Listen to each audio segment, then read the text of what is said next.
Chapter 46. There were more than 100 people in front of Shinma Peak. Shui Yonga, Sister Yushan, and the other regular sword-washing disciples had already returned to the stream bank, waiting for the news nervously. It seemed that they wouldn't be able to sleep all night. The guests who came to watch the ceremony all stayed behind, either out of courtesy or out of curiosity. Seeing the two figures at the foot of the peak, the two princes from Zhaoga City couldn't hide their worry.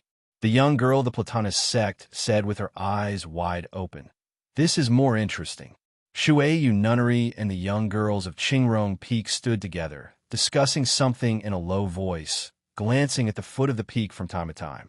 Qingrong Peak was the closest to Shinma Peak, and a large sedan could be vaguely seen in the clouds. Not many people were in front of Shinma Peak, but this inherited sword competition, which hadn't been held for many years, had attracted the attention of many people on the Nine Peaks. Seeing the two figures at the foot of the peak, Gu Han's face was gloomy, even more so than when Gu Qing was beaten by Jing Jiao. Zhao Liu didn't respond to his concern earlier and didn't even look at him. But now she was walking shoulder to shoulder with Jing Jiao, talking to him from time to time. This scene made Gu Han very unhappy. That youth was pestering his young sister like a bedbug. But why did she pay attention to him? Guan Anshan patted his shoulder to comfort him. As they arrived at Shinma Peak, the environment grew quieter, and the atmosphere became even more eerie. There was a thin waterfall on the cliff wall a few thousand feet away, but it didn't make any sound. The night had come, and the slightly cold wind ruffled the treetops, but there was still no sound. What was going on? Standing in front of the peak, Zhao Liu saw the eerie scene and gradually understood the reason. There was a sword formation on Shinma Peak. The purpose of this sword formation wasn't to kill or injure any intruder, but to cut them off. This sword formation cut off the connection between Shinma Peak and heaven and earth, turning it into a truly forbidden peak. At the same time, this sword formation emitted countless sword wills, which looked like a screen, cutting the space in the peak into innumerable sections. The sounds in the mountain peaks were confined in small spaces, unable to be heard. Now, Shinma Peak could be understood as a gem with countless cracks on the inside. It seemed to be a hole, but in fact, it had long been cut apart. As Yuan Qijing said, even a highly achieved swordsman in the free travel state couldn't take a single step forward on Shinma Peak, even though he could ride his sword and fly freely in Chaotian. Zhao Liu was only in the state of inherited will. So how could she reach the peak? Looking at her back, Jingzhou also wanted to know the answer. He knew better than anyone that this was something she couldn't do. The night wind swept up a green leaf on the mountain path and into the peak. Without making a sound, the green leaf was cut into a dozen or so thin strands, and then it slowly drifted to the ground. No wonder the forest ground on both sides of the mountain path was covered with a thick layer of broken leaves like a blanket. The mixture of green and yellow was very beautiful. Those broken leaves should be the result of the falling leaves being cut off by the sword formation and accumulated over the past 3 or 4 years. As for the trees, waterfalls, and strange rocks that were already in the peak, they were not affected at all. As long as they were in their original positions and looked the same as before, they would not be attacked by the sword formation even if they moved slightly. Looking at this scene, the people outside the peak felt a little nervous. Lu Shisui's small face turned pale, and he clenched his fists tightly. Guhan stared at Zhao Liu with a worried expression in his eyes. Zhao Liu looked at the mountain path in front of her for a long time, as if she wanted to see through the secrets of Shinma Peak. There was a gap between the green stones, which was the dividing line between the inside and outside of Shinma Peak. All of a sudden, she closed her eyes and stepped over the line. With a slight sound, a tear appeared on her sleeve, as if it had been cut by the sharpest flying sword. After crossing the line, she closed her eyes and took 3 steps to the left, then took 2 steps back in a strange way and moved her feet slightly. A corner of her sleeve fell down, but there was no sound because she had already entered the peak. "Ah, what's going on?" the little girl of the Platonist sect said in surprise. Her senior uncle and many others understood what was going on. Since they couldn't tell where the sword wills were with their eyes and ears, and couldn't find the pattern of the sword formation, Zhao Lei closed her eyes and felt the sword wills with her sword awareness. Of course, this was extremely risky. Jing Jiu also moved. His movements were very slow and looked a little awkward. It was because he was imitating Zhao Lei's movements. He broke down Zhao Lei's movements and then reassembled them with great precision. He lifted his knees and stepped over the line on the green stones, then turned left, 1 step, 2 steps, 3 steps, and then stepped back, 1 step, 2 steps. As he was doing this, he had adjusted his sword twice, so Zhao Lei was able to get through the 2 places where the sword wills had cut her cloth. Zhao Lei and Jing Jiu disappeared on the mountain path. It wasn't until a long time later that the sounds of discussion could be heard outside Shenma Peak. The little girl of the Platonist sect said with emotion, "That's a good idea." It was unclear whether she was praising Zhao Lei's wisdom and courage, or lamenting Jing Jiu's shamelessness. Lin Wuji said with a bitter smile, "Being opportunistic is also a skill. Brother Jing is really," Guhan said in a low voice, "shameless." Zhao Lei moved forward on the mountain path of Shenma Peak with her eyes closed. Sometimes she turned around, sometimes she retreated, and sometimes she jumped up. Her walking speed was very slow. She had wanted to try to leave the mountain path and pass through the dense forest on the cliffs, but she didn't expect that the density of the sword wills between the cliffs would be higher, and that the mountain path would be easier to walk on.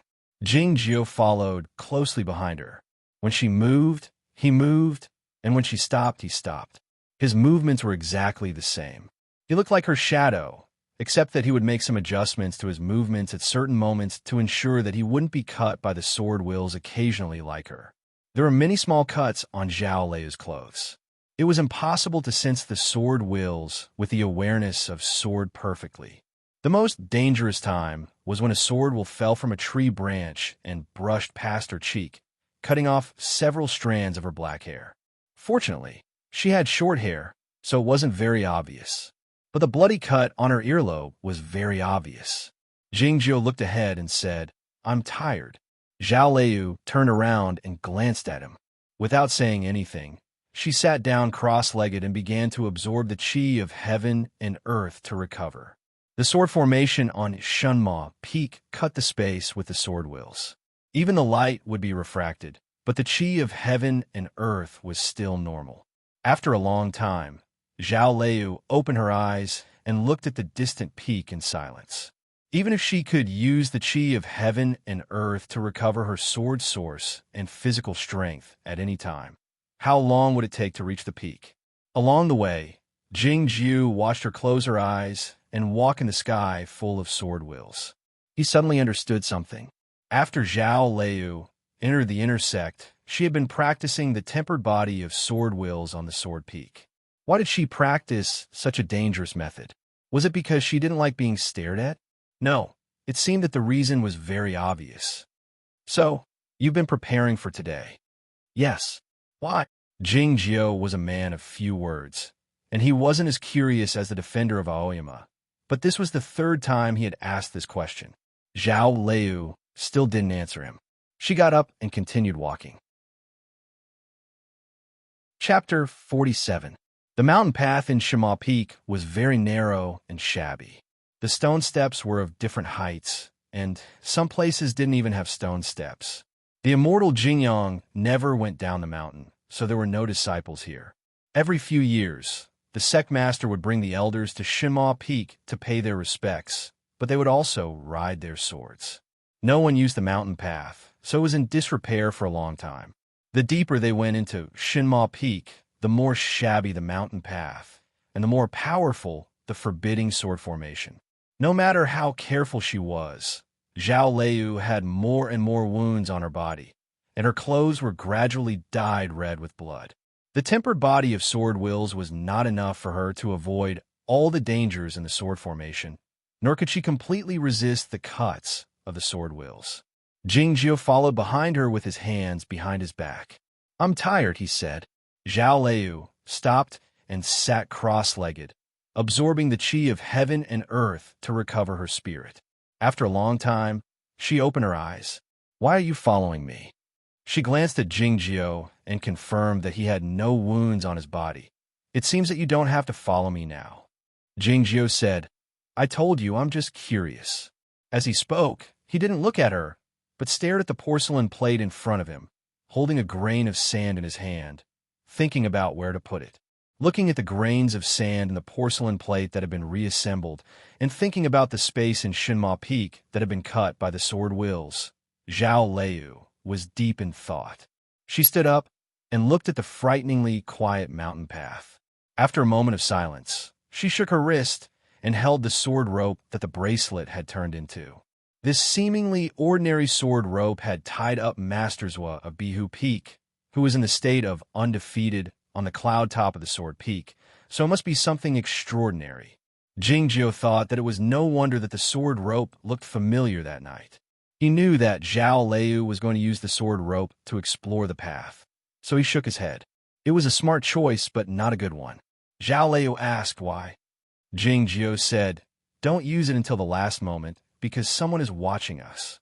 Shinma Peak was protected by the sword formation. No one from the outside could see what was happening inside the peak.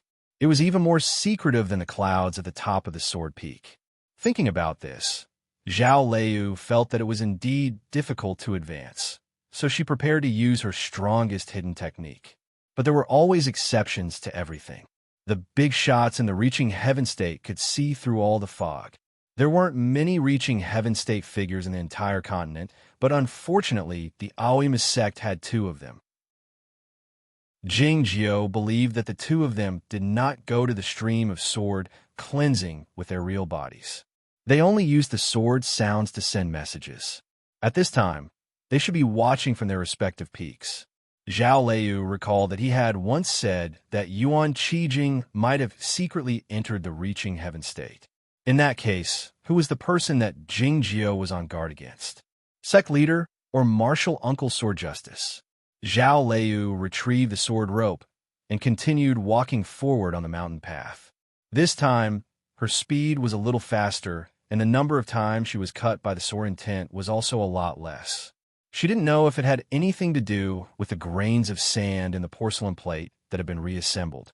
It was getting late. I'm tired, Jingjiao said for the third time. Zhao Liu stopped and opened her eyes to look at the peak top.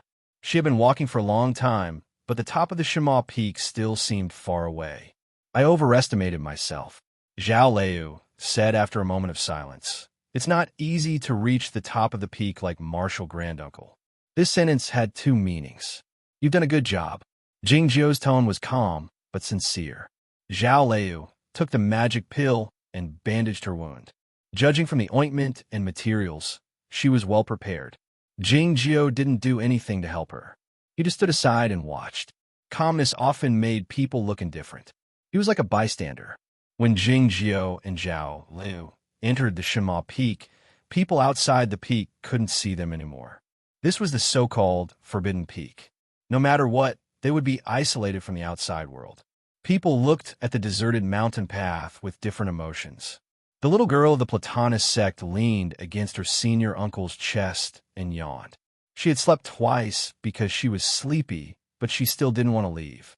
She thought this was the most interesting thing she had encountered during her trip to Aoyama, and she didn't want to miss the ending of the story. It didn't matter if the ending of the story was sad or happy. The two princes from Zhaoga City looked worried, but they didn't know who they were worried about and why. On the top of Tianguang Peak, a tall figure stood by the cliff, looking in a certain direction among the peaks.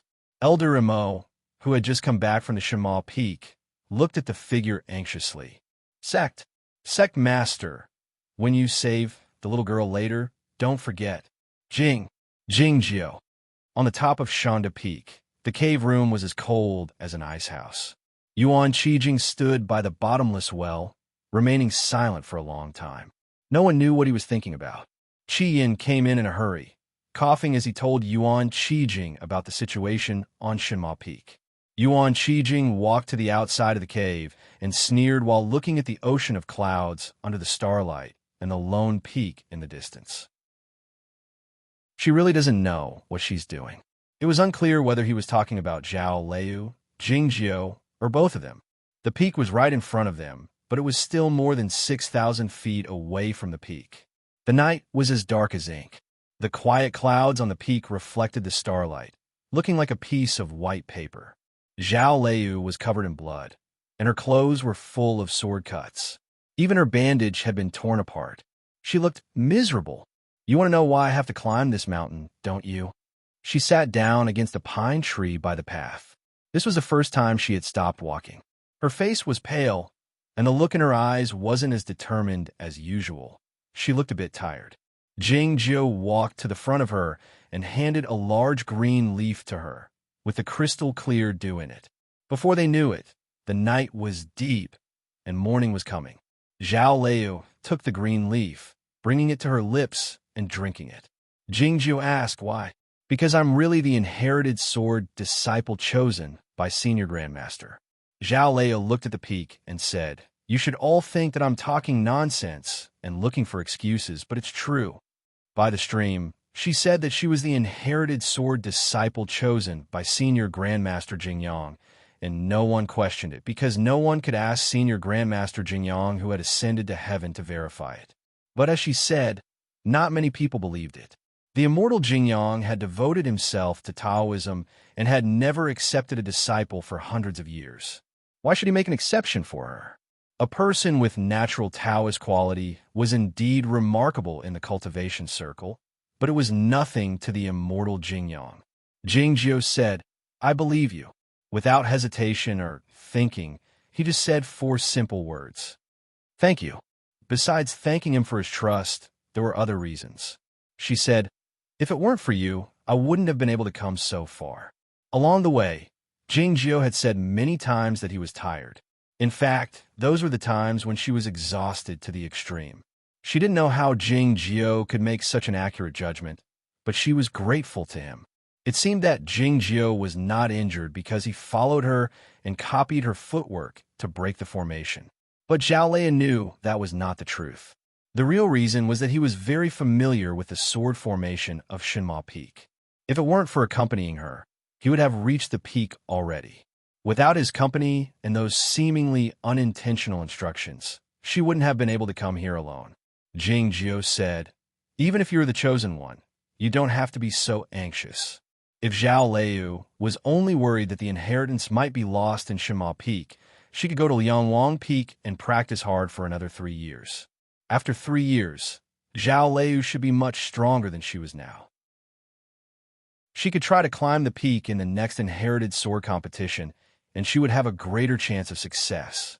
"I'm really anxious," Zhao Lei said, "because I'm afraid it's too late." Jingjiu thought, "Do I have to hold you?" Zhao Lei thought, "I can't tell you the real secret." She just wanted to go to the peak to see if the sword was there, and if that person was there. She said, "I want to sleep for a while." Jingjiu said, "It's hard for you to wake up if you sleep now." She looked at the peak and said, "I'm really tired. I don't even know if it's been 3 or 4 years." After saying that, she closed her eyes and fell asleep against the pine tree. After a while, she started to snore slightly. Her eyelashes were very long and didn't tremble at all. Her hair was very short and slightly messy in the wind. It seemed that she was really tired. Jingjiu lifted his head and looked at the deathly quiet cliff, feeling a bit regretful. He didn't regret choosing to climb the mountain with the little girl. The forbidding formation of Shinma Peak was so strong that even he felt it was a bit troublesome.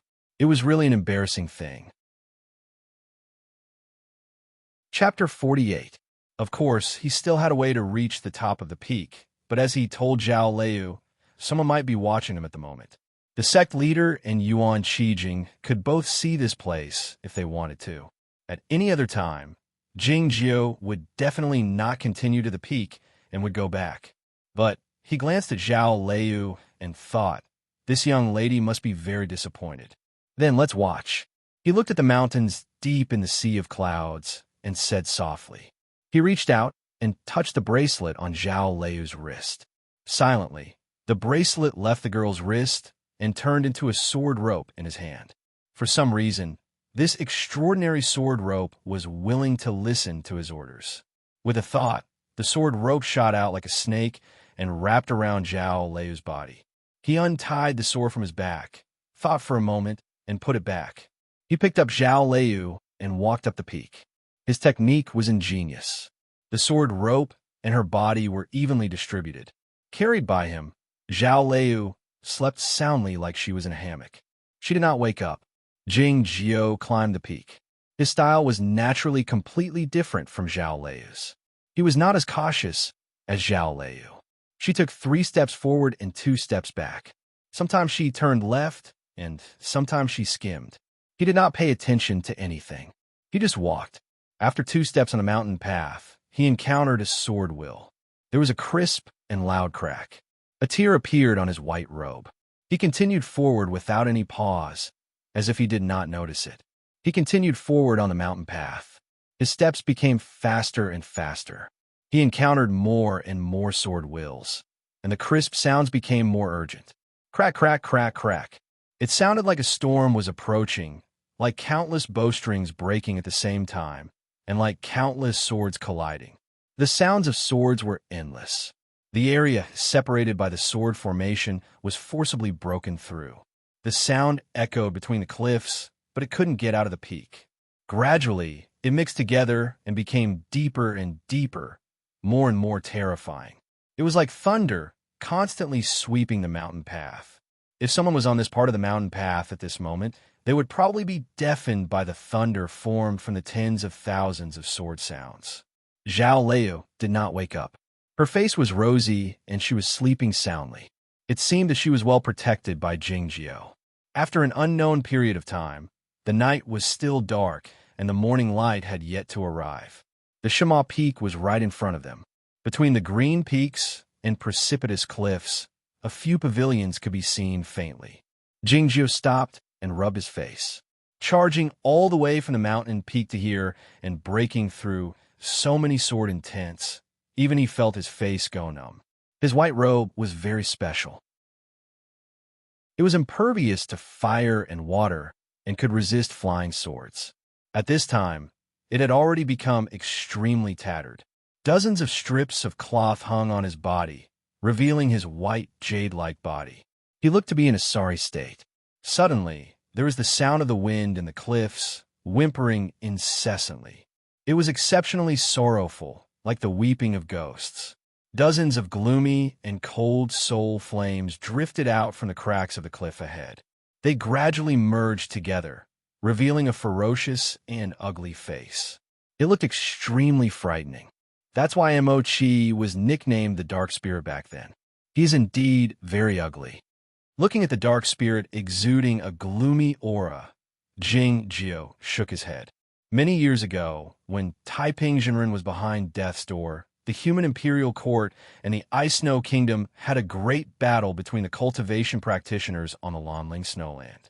The sect master led all the swordsmen of the 9 Peaks to reinforce them, and some regular disciples of Aoyama were left behind to guard the place. It was then that the curtain rollers lost some important information, which fell into the hands of the underworld master. This important figure of the underworld led his subordinates to sneak into the 9 Peaks through the loopholes of the great formation of Aoyama, as recorded in the information, in an attempt to obtain something. They didn't expect that the thing was not in the sword jail of Shangda Peak, but on Shinma Peak. The underworld master had calculated that Jing Yang should be behind closed doors, so he couldn't miss the opportunity. Jing Yang had spent most of his life behind closed doors, so the underworld master wasn't wrong. However, the underworld master didn't expect that the 4 principal guards would wake up at the same time as they stepped into the 9 Peaks of Aoyama, so Jing Yang had come out from behind closed doors. Facing those swordsmen of the underworld, Jing Yang killed them with one swing of his sword. The underworld master was severely wounded, and he had almost failed to escape. This event was closely covered up because it was related to a secret of the Aoyama sect, and it had something to do with the curtain rollers. The underworld, of course, wouldn't publicize their crushing defeat, so few people knew about it until now. After the sect master of Aoyama came back, he thought it was necessary to clean up the remnants of the soul fires, or at least to dispose of those corpses scattered around the top of Shinma Peak. Jingyang thought it was too troublesome, since there were no disciples on Shinma Peak and no guests, so it was unnecessary to do so. As a result, the corpses of those swordsmen of the underworld were scattered among the cliffs until they turned into white bones after being blown by the wind and rain, and then turned into dust. As for the remnants of the soul fires, they were left behind, and now they were like the resentful spirits. These resentful spirits formed by the soul fires had no intelligence, only resentful intent and murderous intent, which might be troublesome for the regular disciples. Yet, in the eyes of Jingjiu, these remnants of the soul fires were no different from the smoke generated by the wet firewood on the stove. Disperse.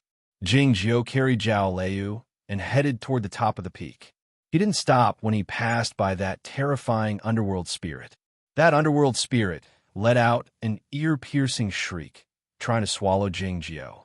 Suddenly, the underworld spirit dispersed, turning back into dozens of gloomy and cold underworld fires. Those underworld fires screamed in terror and fled to the surroundings of the peak.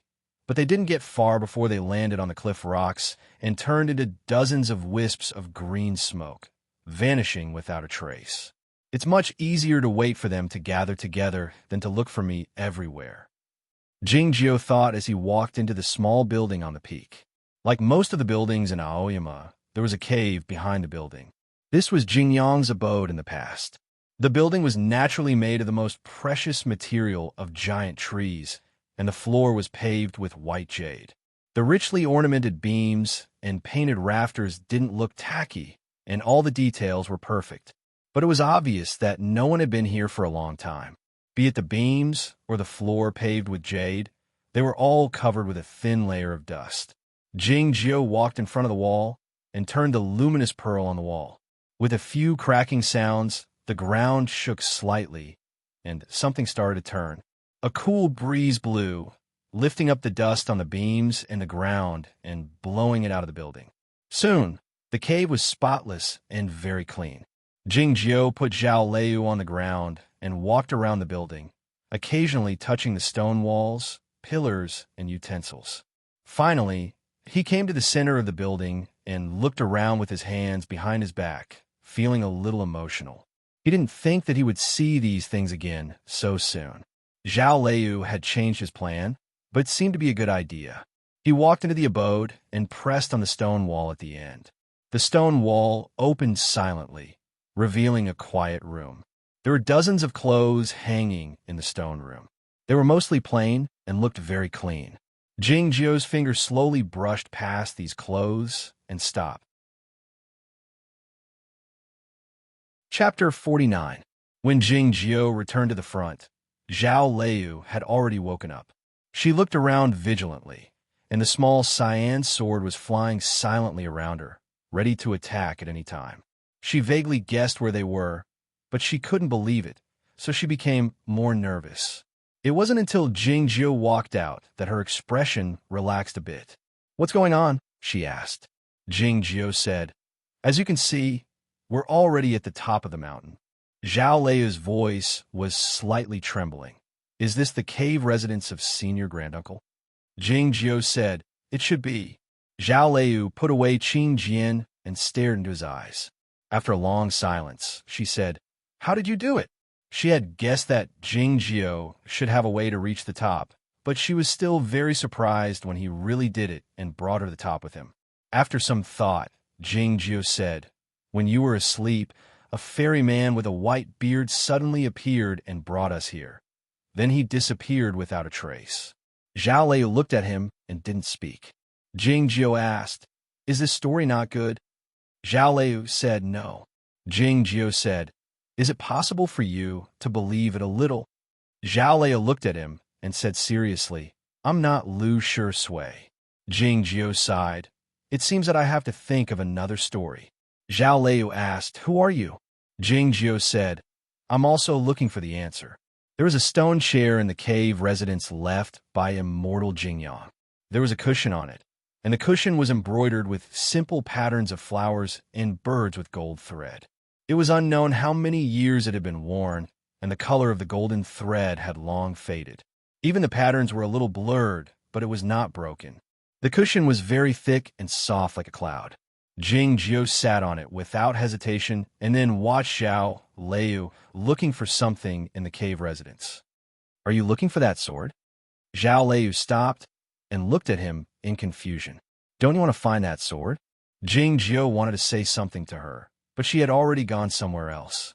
Zhao Liu searched both inside and outside the cave residence, but she still couldn't find the sword. She sensed it with her sword awareness, but there was no response. She walked to the edge of the cliff and looked at the wilderness, wondering if the sword was in the peak. However, Shima Peak was so huge. How was he going to find it? The morning sun was on the other side of the mountains. A few rays of morning light leaked through, illuminating the white clouds. It was still dark below the peak. Her face was a little pale. "What happened?" Jing Jiu walked to her side. Zhao Liu lowered her head like a child who had done something wrong. "I didn't find the sword," Jing Jiu said. "It doesn't matter if we can't inherit the sword. We could go to Liangwang Peak." When he said this, he didn't seem to think that Liangwang Peak would welcome Zhao Liu, but would it also welcome him? It's not about inheriting the sword. Zhao Liu thought that if Senior Grandmaster Jingyang failed in his ascension and the sword was still in Shinma Peak, it meant that he might still be healing his wounds here. If the sword was gone, he might not be here either. She vaguely guessed that Jing Jiu should have some relationship with Senior Grandmaster Jingyang, but she didn't know if she should tell him. She sat down on the edge of the cliff and hugged her knees, looking very lonely. This was the first time that Jing Jiu had seen such a weak emotion on her face. When they met for the first time on the Sword Peak, he had already noticed that this little girl had a deeply hidden melancholy in her eyes. Tonight, he had found the answer to many questions. Senior Grandmaster is dead. Zhao Liu looked at the quiet mountain and thought of the empty and deserted cave residence. She murmured, "He's really dead." What was the meaning of all the things she had done in the past 4 years? The pressure, tiredness, and sadness that couldn't be told to others and could only be buried in the bottom of her heart gushed out at this moment. There was a slight clanging sound. Qing Jian was cut in half and fell to the ground, losing all his spiritual energy. Puff! Zhao Liu spat out a mouthful of blood and passed out. Seeing this scene, Jing Jiu was a bit moved. He had never had this kind of emotion before. Even if he had, it was something he had forgotten a long time ago. Since he came to Aoyama again, he had this kind of emotion a few times, like when Lu Shisui drank that cup of tea, and now. "He's not dead," Jing Jiu said after a moment of silence. "He almost died." Having said this, he raised his right hand. "Huh!" His palm hit the top of Zhao Liu's head. His white robe was fluttering in the gentle breeze. An indescribable energy spread out on the peak top. The endless source of the sword poured into Zhao Liu from the top of her head, protecting her severely damaged sword heart, and then slowly healing and healing it. After a long while, Jing Jiu pulled back his right hand after making sure that she was fine. He went back to the cave residence to get a handkerchief and wet it with the spring water. Then he walked back to the cliff's edge and held her in his arms, wiping her face. He wiped her face very carefully. The blood and dust on the little girl's face were soon wiped clean. Looking at her fluffy and messy short hair, Jing Jiu thought for a while and went back to the cave to get a wooden comb, combing her hair. The Eanwood comb that hid the cold aura was perfect for combing one's hair. The little girl's messy short hair soon became smooth, and the dust disappeared without a trace. Jing Jiu talked to himself while combing her hair. "Your family name is Zhao, but it was a light snowfall that day, not a heavy snowfall. Besides, should I be called Liu when I was born? That's not a good name." When Zhao Liu woke up again, she found herself still in the cave residence of Marshal Granduncle Jingyang. But this time, she was not on the cold ground, but on a warm jade bed. This difference in treatment didn't make her think too much, because she was a bit confused at the moment. She didn't know if she had said anything she shouldn't have when she fainted. When she saw herself in the bronze mirror, she felt something was wrong. Why was her face so clean? And she completely forgot her previous worries and speculations about Jing Jiu's identity. She rushed out of the cave residence and asked, "What did you do to me?" "I didn't do anything," said Jing Jiu. You didn't do anything? Then how do you explain this? Zhao Lei said, pointing to her hair. Her short hair was combed up and tied into a ponytail, facing the sky. What's wrong? Asked Jingjiu. Zhao Lei said angrily. How could you tie a ponytail for me? I'm not a child. Your hair is so short that it's not a ponytail. It's just a ponytail. Jingjiu looked at her and said seriously, and I think it's quite cute. Chapter 50. Zhao Lei was really angry. Jingjiu said hurriedly, I've thought of a new story, or rather, there's a new development in the story just now. Do you want to hear it? Zhao Lei raised her eyebrows slightly and said, That old immortal again. Jingjiu said, Yes, when you were in a coma, that old immortal came again. He knew that you were looking for a sword, so he told me. Zhao Lei thought of this guy's secrets and the things that had happened one after another. She was a bit nervous and said, Do you really know where that sword is? Jingjiu looked at her and said with a smile. He said, That sword has always been in your hand. Zhao Lei was a bit confused. She looked at her hands and suddenly noticed the sword bracelet on her wrist. Could it be? That's what he was talking about? She was a bit excited. The sword bracelet silently rose up and turned into a silver sword rope, fluttering in the air. Jingjiu reached out his hand. Zhao Lei looked at him in silence and handed the sword rope to him. Jingjiu held the sword hilt with his left hand and tightly held the sword rope with his right hand, slowly sliding it down. With a series of crackling sounds, silver sparks splashed out from the gap between his hand and the sword rope. The silver sparks flew and fell down. The metal on the surface of the sword rope peeled off like a snake shedding its skin, revealing its true appearance. The color of the sword was bright red, like coral, but also like fresh blood. Zhao Lei looked at the sword and murmured, So beautiful. Is this the thoughtless sword? Jingjiu said, Yes, this is the thoughtless sword. He handed the sword to Zhao Lei. Zhao Lei was silent for a long time, but she didn't take it.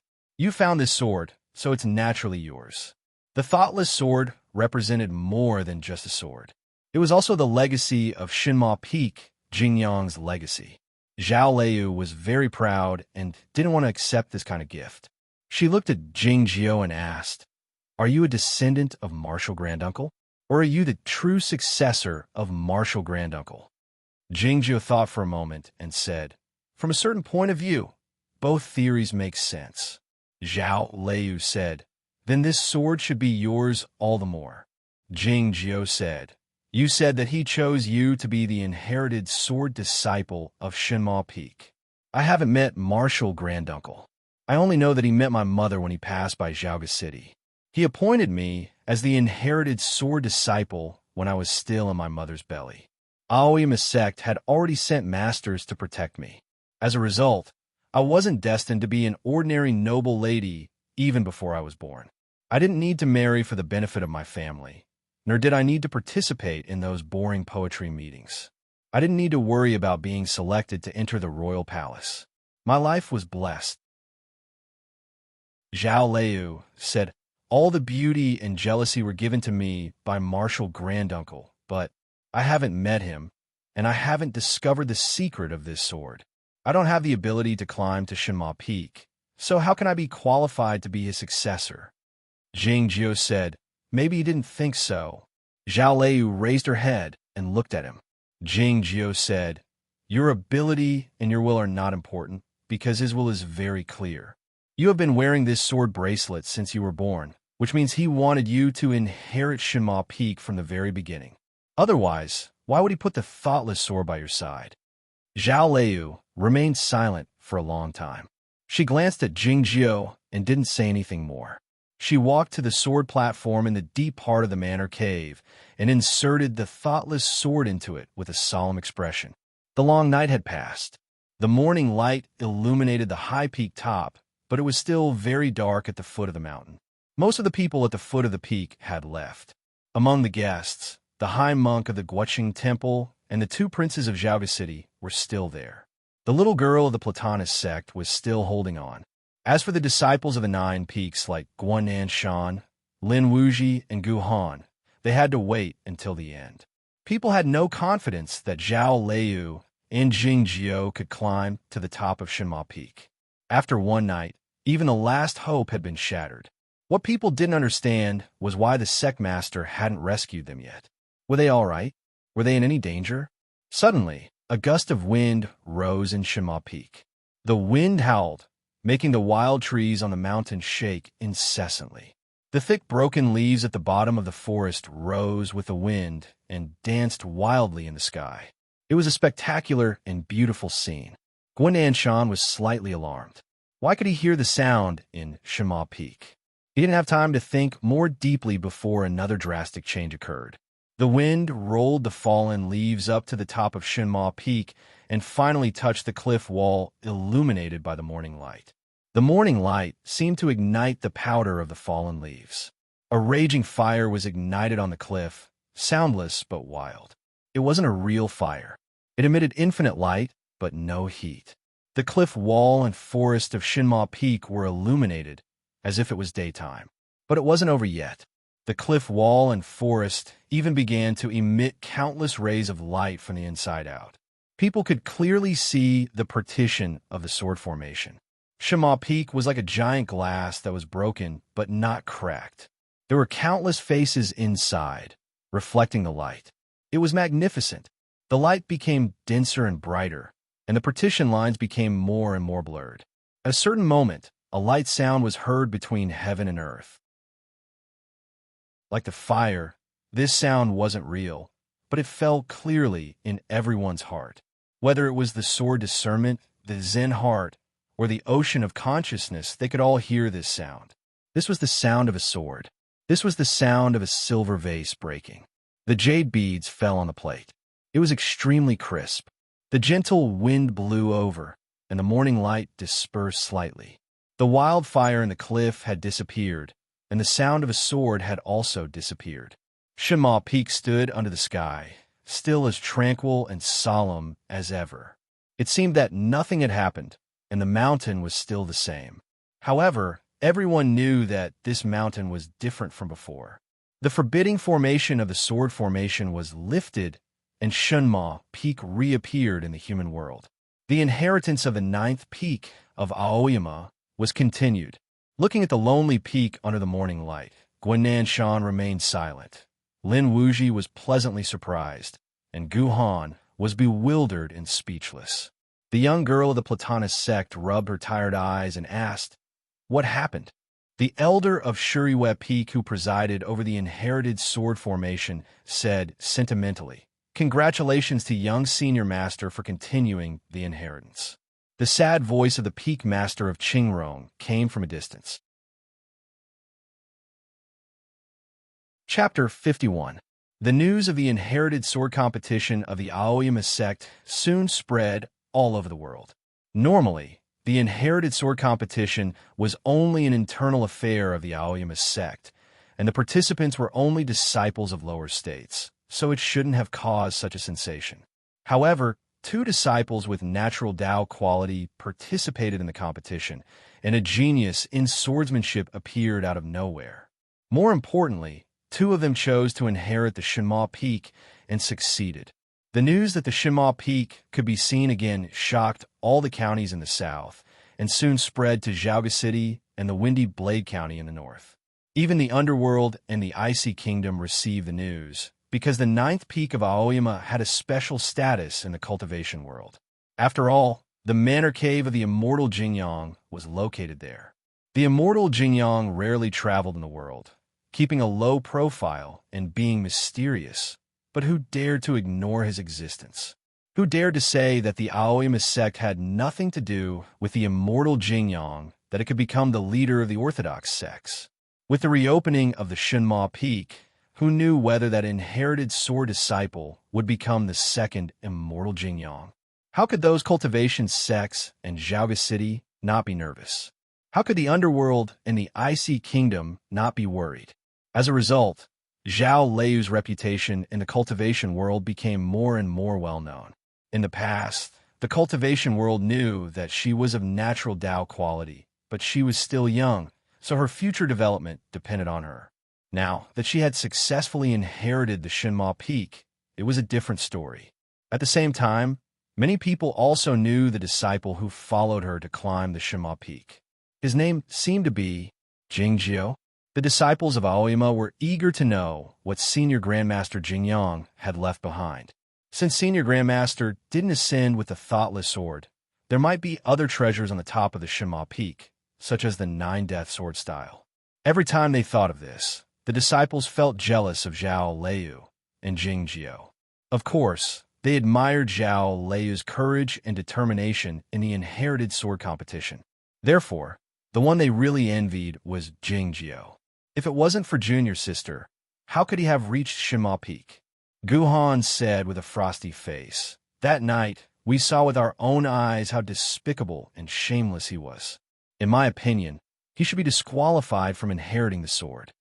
Guan Shan knew how he felt, but as long as Zhao Liu didn't object, no one could use this reason to disqualify Jingjio. Lin Wuji looked at Guhan and said with a faint smile, "Haven't you realized that you've always been wrong about Jingjio? Don't say any more." Elder Bai Rujing said to Lin Wuji, "Although you were the first to discover Jingjio's talent, don't be too protective. After all, you and Guhan are the same bloodline in Tianguang Peak." Lin Wuji didn't say anything more. Elder Bai Rujing said to Lu Shui behind him, "Go to the guest stand by yourself. After seeing off the guests, I'll send someone to escort you home." On the second day of the inherited sword competition, the new disciples would gather to see off the guests from various sections. This was the etiquette of the Aoyama sect as well as the convention. Of course, the Aoyama sect would also send elders and masters of equal status to the guests, including disciples like Guan Shan, Lin Wuji, and Guhan. The guest stand in front of Shilai Peak was surrounded by countless pine trees. From afar, it looked like a beautiful green flame. More than 20 new disciples stood on the guest stand, ready to see off the guests. Jingjio, Zhao Liu, and Lu Shui stood under the shade of the pine trees, with no one around them. It was not a deliberate exclusion, nor any other reason, but a natural scene. In the eyes of the new inherited sword disciples, these three people were different from each other.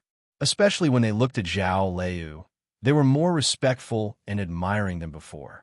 No one knew the specific situation of the opening of Shinma Peak last night, and they all thought it was Zhao Liu's contribution. Now there were still wounds on her face, which showed how dangerous it was on the way to the peak. As for Jingjio, there was no wound on his body, as if nothing had happened, and he didn't seem to have exerted any strength at all. Lu Shui wanted to ask Jingjio what happened last night, and whether he was hurt or not, but he held back in the end. Jingjio stood beside Zhao Liu, feeling the gazes, wondering if Zhao Liu would have changed if she hadn't untied the braid. The guests went down from Shilai Peak one after another. The principal justice of the Guochang Temple was talking to the master of Shilai Peak in the hall. The two princes of Zhaoge City were talking to the elder Bai Rujing of Tianguang Peak, accompanied by Guan Shan. The young disciples of various sects had to talk to each other on such occasions, since the young disciples of various sects were familiar with each other.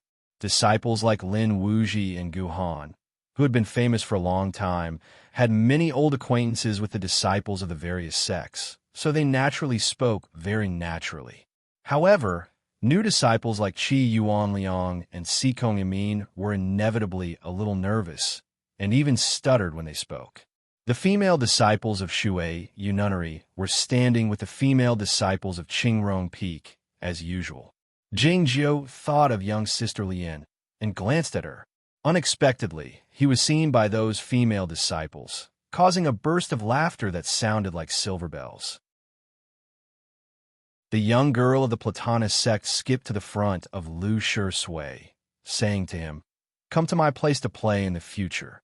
Lu Shui was a bit nervous and didn't know what to say, so he nodded his head. The young girl came to the front of Zhao Liu and said to her, "Big sister, you are so awesome. Come to my place to play in the future. I'll find you a pair of bells." Jingjio noticed the pair of silver bells tied to the earlobes of the young girl, thinking that she was a silver bell messenger at such a young age. so he wondered which important figure the Platonist sect was the descendant of. After hearing what she said, he thought that he should also find a pair of bells if he wanted to travel the world in the future. The bells of the Platonist sect were very famous in the cultivation world, and not comparable to the common magic treasures. Zhao Leu was well aware of this, and seeing the sincerity of the young girl, she said, "I'll find you a good sword then." Hearing this, the young girl of the Platonist sect's eyes brightened, saying, "It's a deal." Then she looked at Jingjiu. Jingjiu said, "I also want a pair of bells." The young girl was a bit surprised and said, "They all say that you are shameless. It seems that it's true." Jingjiu said, "I'm just making a request. You can refuse it." The young girl thought for a while and said, "That makes sense. If I ask my mother for a candy, she can refuse it, but she can't say that I'm shameless." Jingjiu said, "That's an appropriate metaphor." Zhao Leu and Lu Shisui listened and thought that it was inappropriate. She was just a young girl, not his mother. The young girl tilted her head and looked at Jingjiu up and down, saying, "I can send you the bells, but you don't have to go to our place." Jingjiu asked why. The young girl said seriously, "You are too good-looking, and I'm worried that my mother will want to marry you." Jingjiu thought for a while and said, "That's a good reason." The young girl of the Platonist sect skipped away. According to her, she and her senior master were going to borrow the virtual boat of Ozawa to go back. The principal justice of the Guocheng Temple came out. He glanced at Jingjiu from a distance. It was unclear what he had heard from the master of the Shilai Peak in the hall. The two princes of Zhaoga City came before Zhao Leu and asked her lovingly, "Do you have any letters to bring back?" "No, thanks," Zhao Leu said. As a disciple who inherited the sword successfully became a personal disciple of the Nine Peaks, she could go home for a period of vacation. This was what Master Lu had promised Lu Shisui. Zhao Lei didn't even write a letter, so she wouldn't go back to Zhaoga City. Everybody knew that she was devoted to the Tao, so the two princes were not surprised. Lu Shisui was about to go back to the village to have a look. He looked at Jingjiu and asked hesitantly after a long time, "Do you have anything to bring back?" Jingjiu thought for a while and said, "Cut a few bamboos and bring them back. I don't want the ones by the pond because it's too humid. I want the ones behind the mountain. It would be better if I could transplant some of them here." Zhao Lei glanced at him, wondering what he was up to. Lu Shisui asked, "Did the legs of the chair break again?" Chapter 52. The clouds moved and flowed to the four corners of the sky, revealing a patch of blue. That was the passage opened by the great formation of Aoyama. With a flash of golden light, the lotus seat of the Guocheng Temple disappeared in the sky. Then, the flying sedan of Zhaoga City and the virtual boat of Ozawa left the mountain one after another. Then, a sharp flash of broadsword light illuminated the sky, heading toward the north. Seeing this, Guananshan and others showed a vigilant expression. The Windy Broadsword Church was located in the far north. Though there was no hatred between them and the Aoyama sect, one practiced broadswords while the other practiced broadswords. In the eyes of the world and the minds of the disciples of the two sects, there was a sense of competition between the two sects, which gradually turned into an indescribable emotion. This year was the first time that the Windy Broadsword Church sent a messenger to participate in the inherited sword competition of the Aoyama sect. The messenger was taciturn and didn't say a few words from beginning to end. No one expected his cultivation state to be so high. Thinking about it, the Broadsword King was indeed an important figure in the heavenly arrival state, and he was able to recruit so many powerful cultivation practitioners in the desolate north. The inherited sword competition was over. What remained was the internal affairs of the Aoyama sect. As for the repercussions of this event, at least at this moment, no one knew. The green pines on the receiving platform moved slightly, and Guananshan walked out from the hall. He had already discussed with the two princes of Zhaoga City about the specific number of disciples of Liangwang Peak who would help the north next year and the related arrangements. Now he was in a calm state of mind. He led Guhan to Zhao Leu and Jingjiu. He said with a smile, "Young sister, congratulations." Zhao Leu said, Thank you, big brother.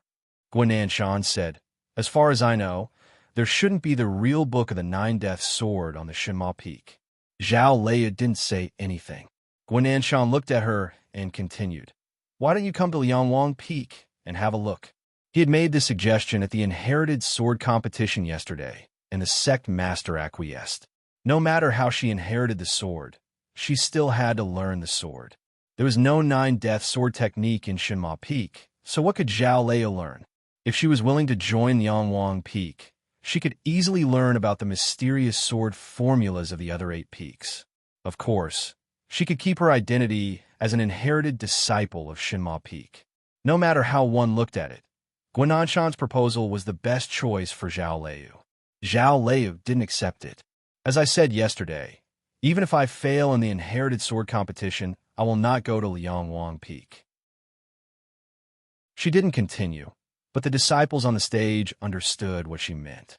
Now that she had inherited the sword successfully, she would never join Liangwang Peak. After a moment of silence, Guan Shan said, young sister, do you have some misunderstanding about our Liangwang Peak? Gu Han suddenly said, if some of my actions displease junior sister, then it's my fault. I'm willing to apologize to you. Hearing this, the disciples on the welcoming platform were shocked, thinking that the proud and cold third brother of Liangwang Peak would actually apologize to others. What did he mean by certain actions? Jing Jiu watched them in silence, thinking that Liangwang Peak was still so diligent in fighting for talents, and these young people seemed to be more determined than before. However, they didn't know that Zhao Lei wasn't the kind of person they thought she was, so they could only return empty-handed. I don't have any misunderstanding about Liangwang Peak. Zhao Lei didn't say that she didn't have any dissatisfaction with Gu Han, but said directly, however, I only want to learn Senior Grandmaster Jingyang's swordsmanship. Guan Shan looked at her and said, but Senior Grandmaster Jingyang is gone. Hearing this, Jing Jiu didn't feel happy, just like when he saw that portrait in the small building. Zhao Lei said, not having the sword instruction doesn't mean everything. Take Jing Jiu, for example. He didn't learn the real sword of Shuriwa Peak, but he could defeat Gu Qing all the same. Hearing the name of Gu Qing, Guan Shan raised his eyebrows slightly, and Gu Han's face darkened. Jing Jiu suddenly noticed that the new inherited sword disciples were all on the stage, but Gu Qing was nowhere to be seen. Young brother Jing's talent in sword work is indeed outstanding, and the sword work you performed in the stream yesterday was marvelous. But what if you meet a real swordsman? Guan Shan said to Jing Jiu while looking at him. Jing Jiu didn't realize that he was involved in this.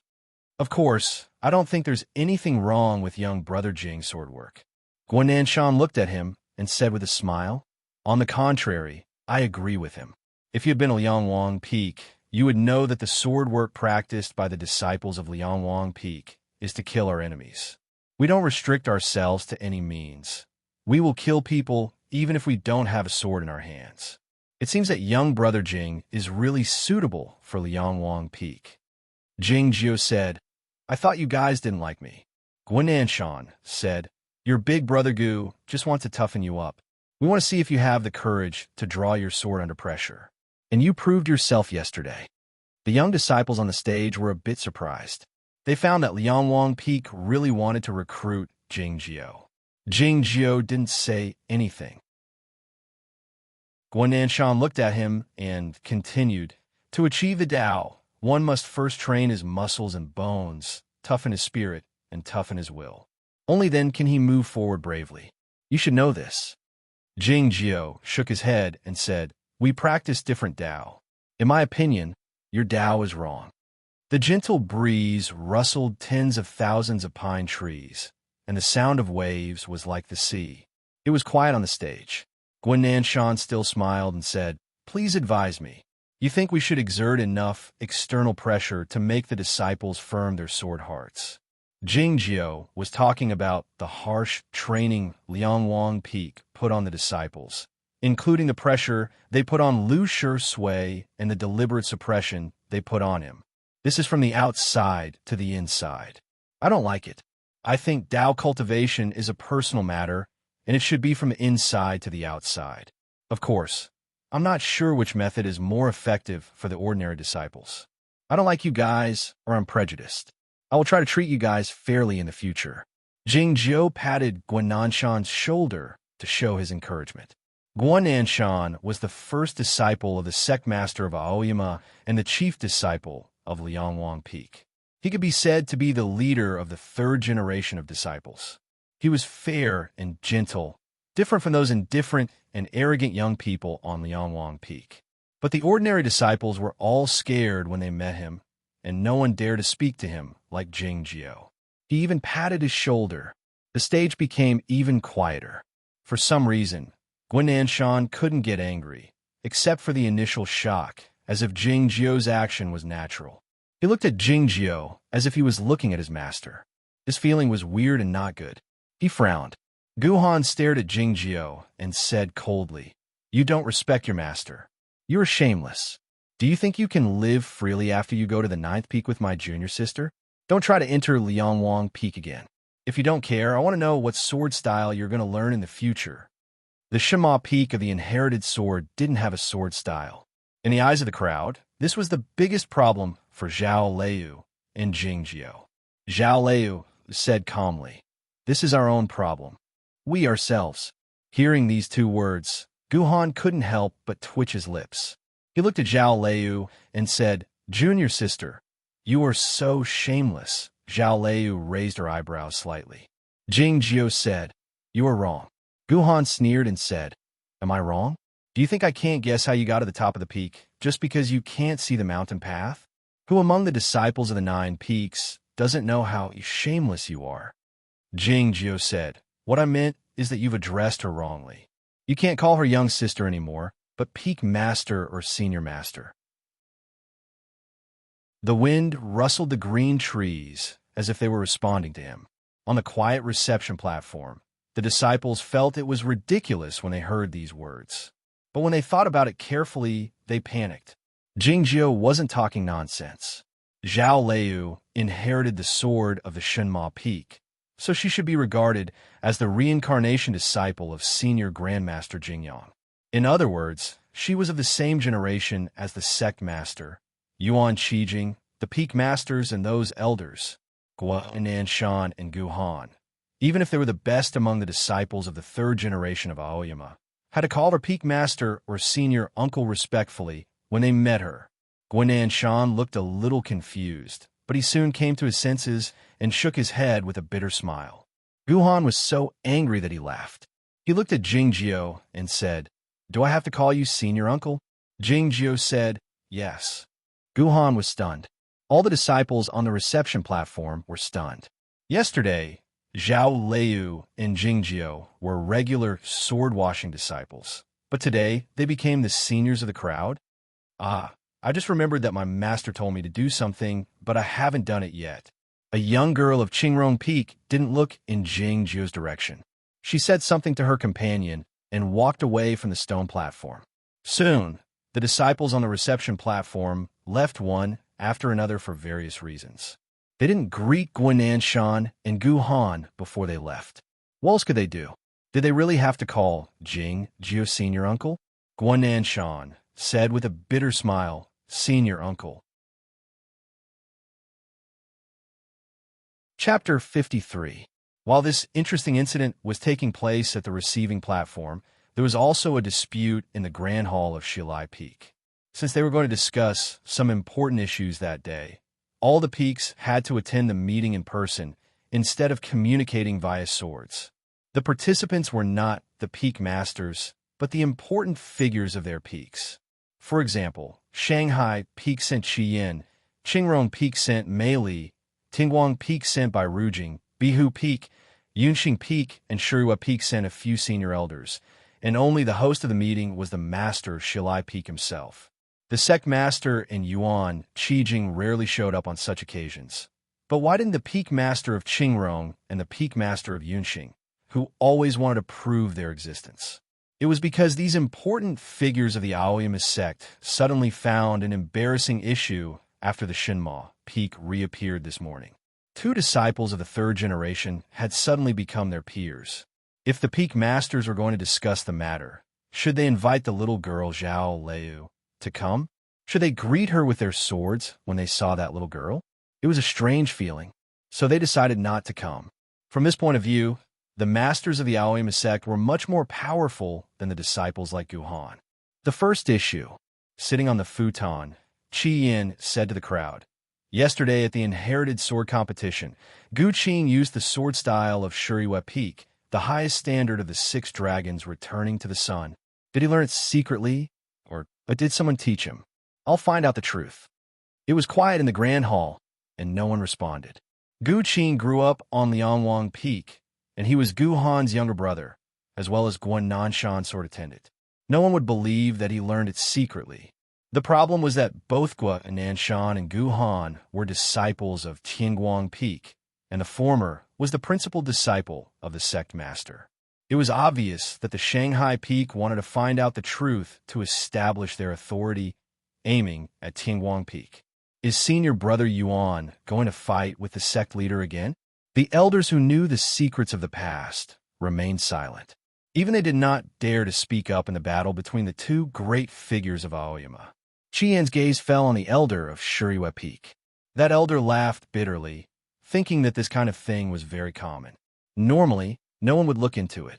That disciple named Gu Qing could have learned any sword art, but he just had to learn his own sword art. Of course we'll investigate. However, we're all from the same branch of the sword sect, so let's not harm the harmony between us. It was obvious that the elder of Shuriwa Peak intended to smooth things over. Qian didn't mind. As long as Shuriwa Peak gave the order, the Shanghai Peak would have more confidence to continue the investigation. Of course, we have to investigate the matter of secretly learning sword techniques, but what about the matter of my peak? Elder Chung of Bihu Peak suddenly said in a deep voice. Like most of the cultivators on Bihu Peak, this Elder Chung had a fiery temper.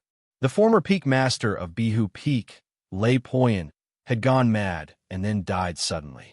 This matter involved too many secrets, and no one dared to question it since the sect master had spoken in person.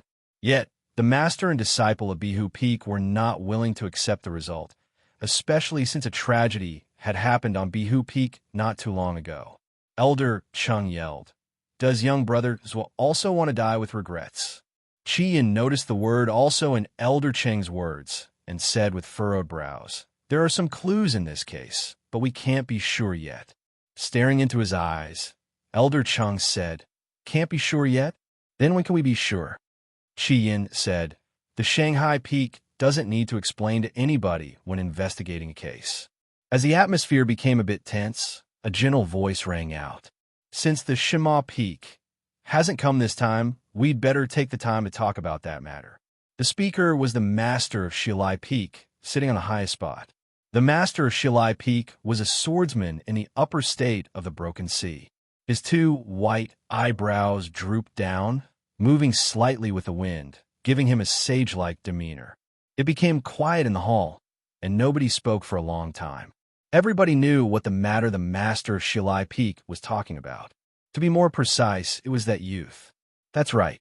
I also want to figure out what happened to that disciple named Jing Jiao. The elder of Yunxing Peak said with furrowed brows, "The sword card shows clearly that he went to the sword peak once and returned empty-handed. How did he bring young brother Mo's sword down the mountain?" It had been 3 years since Jing Jiao came to the Aoyama sect. He was also famous for his laziness. How could these masters, who had sharp eyes, not notice the strange and inexplicable things that had happened to him? The masters were full of expectation and appreciation, but they also had many suspicions. Their gazes fell on Qian. This was something the Shanghai Peak should find out. Qian said, "The background of this disciple, Jing Jiao, is very clear. He came from Zhaoga City, so there's no problem." Elder Chung of Bihu Peak stared into his eyes and said, "Then why did he stay in that small village for a year? And why did that small village produce a person with natural Dao quality? Traveling, seeking immortality, and seeking the Dao, no matter what the reason was, couldn't explain this matter because the probability was too small. Many people, including Elder Chung, wanted to know the most. If Lu Shui was a pawn of the sect master in advance, Then what about Jingjiao? Qian looked at Bai Rujing, who had remained silent. Following his line of sight, Elder Cheng and the others also looked in the same direction. It seemed that Jingjiao was most likely a disciple of Tingguang Peak. He kept an eye on Lu Shui in that small village, and now he ascended Shima Peak with Zhao Liu. If these were all the arrangements of Tingguang Peak, then the sect master's mind was truly unfathomable. Bai Rujing said expressionlessly, "Suspicion is the worst thing. This has nothing to do with Tingguang Peak." Of course, they wouldn't believe whatever he said. But now that the inherited sword competition was over, even if Jingjiao was a pawn of Tingguang Peak, there was no need to continue hiding it, unless the real target of Tingguang Peak was Shinma Peak. We all know how powerful the young senior uncle's forbidding formation is. No matter how talented Zhao Liu is, it is impossible for her to reach the peak top. Qian said, "In my opinion, the Shima Peak reappeared last night mostly because of Jingjiao." Hearing this, the master of Shilai Peak raised his eyebrows slightly, and the elders of the peaks were somewhat surprised. Mei Li suddenly said, "Nobody except the sect master knows what happened in the peaks yesterday. How can you be sure?" Qian looked calm and didn't answer. Seeing this, the elders of the peaks were even more shocked, wondering if the rumor was true. Had senior brother Yuan really entered the reaching heaven state? It was dead silent in the hall. If that was true, the situation of Aoyama's sect would change. This change was soon reflected in the speech of the elders of Yunxing Peak. Yunxing Peak, which had always followed the lead of Tingguang Peak, was the first to agree with Qi Yin. Zhao Liu was wounded all over, but Jingjiao didn't even have a wound. All the disciples of the 9 peaks said that he followed Zhao Liu to reach the peak top by shameless means. But it doesn't make sense. If you think about it carefully, you will know something is wrong. Mei Li said unhappily, "What on earth are you suspecting about Jingjiao?" Elder Cheng of Bihu Peak said in a deep voice, "There are too many suspicious things about this disciple. No one has ever seen him cultivate. How could he break through 4 states in 3 years? And he even defeated Gu Qin yesterday. His cultivation speed is no less than that of Lu Shui, who has natural Taoist quality. How could he do that?" Mei Li said, "Just tell me what you think." Elder Cheng said with a sneer, "I only know something is wrong with him. As for what the problem is, that's the business of Shangda Peak." Qi Yin became the focus of attention again. He said after a moment of hesitation, "I suspect that Jingjiao came from the Guocheng Temple." Chapter 54. Mei Li stared into his eyes and asked, "Reason?" Jingjiao's family in Zhaoga City seems to have no connection with the royal family, but in fact they have a secret connection. His ancestor had served the previous emperor. Qi Yin said, "We all know that the royal family has a good relationship with the Zen sections. There is even a rumor that the previous emperor faked his death and was actually cultivating in the Guocheng Temple." The master of Shilai Peak said, "Go on."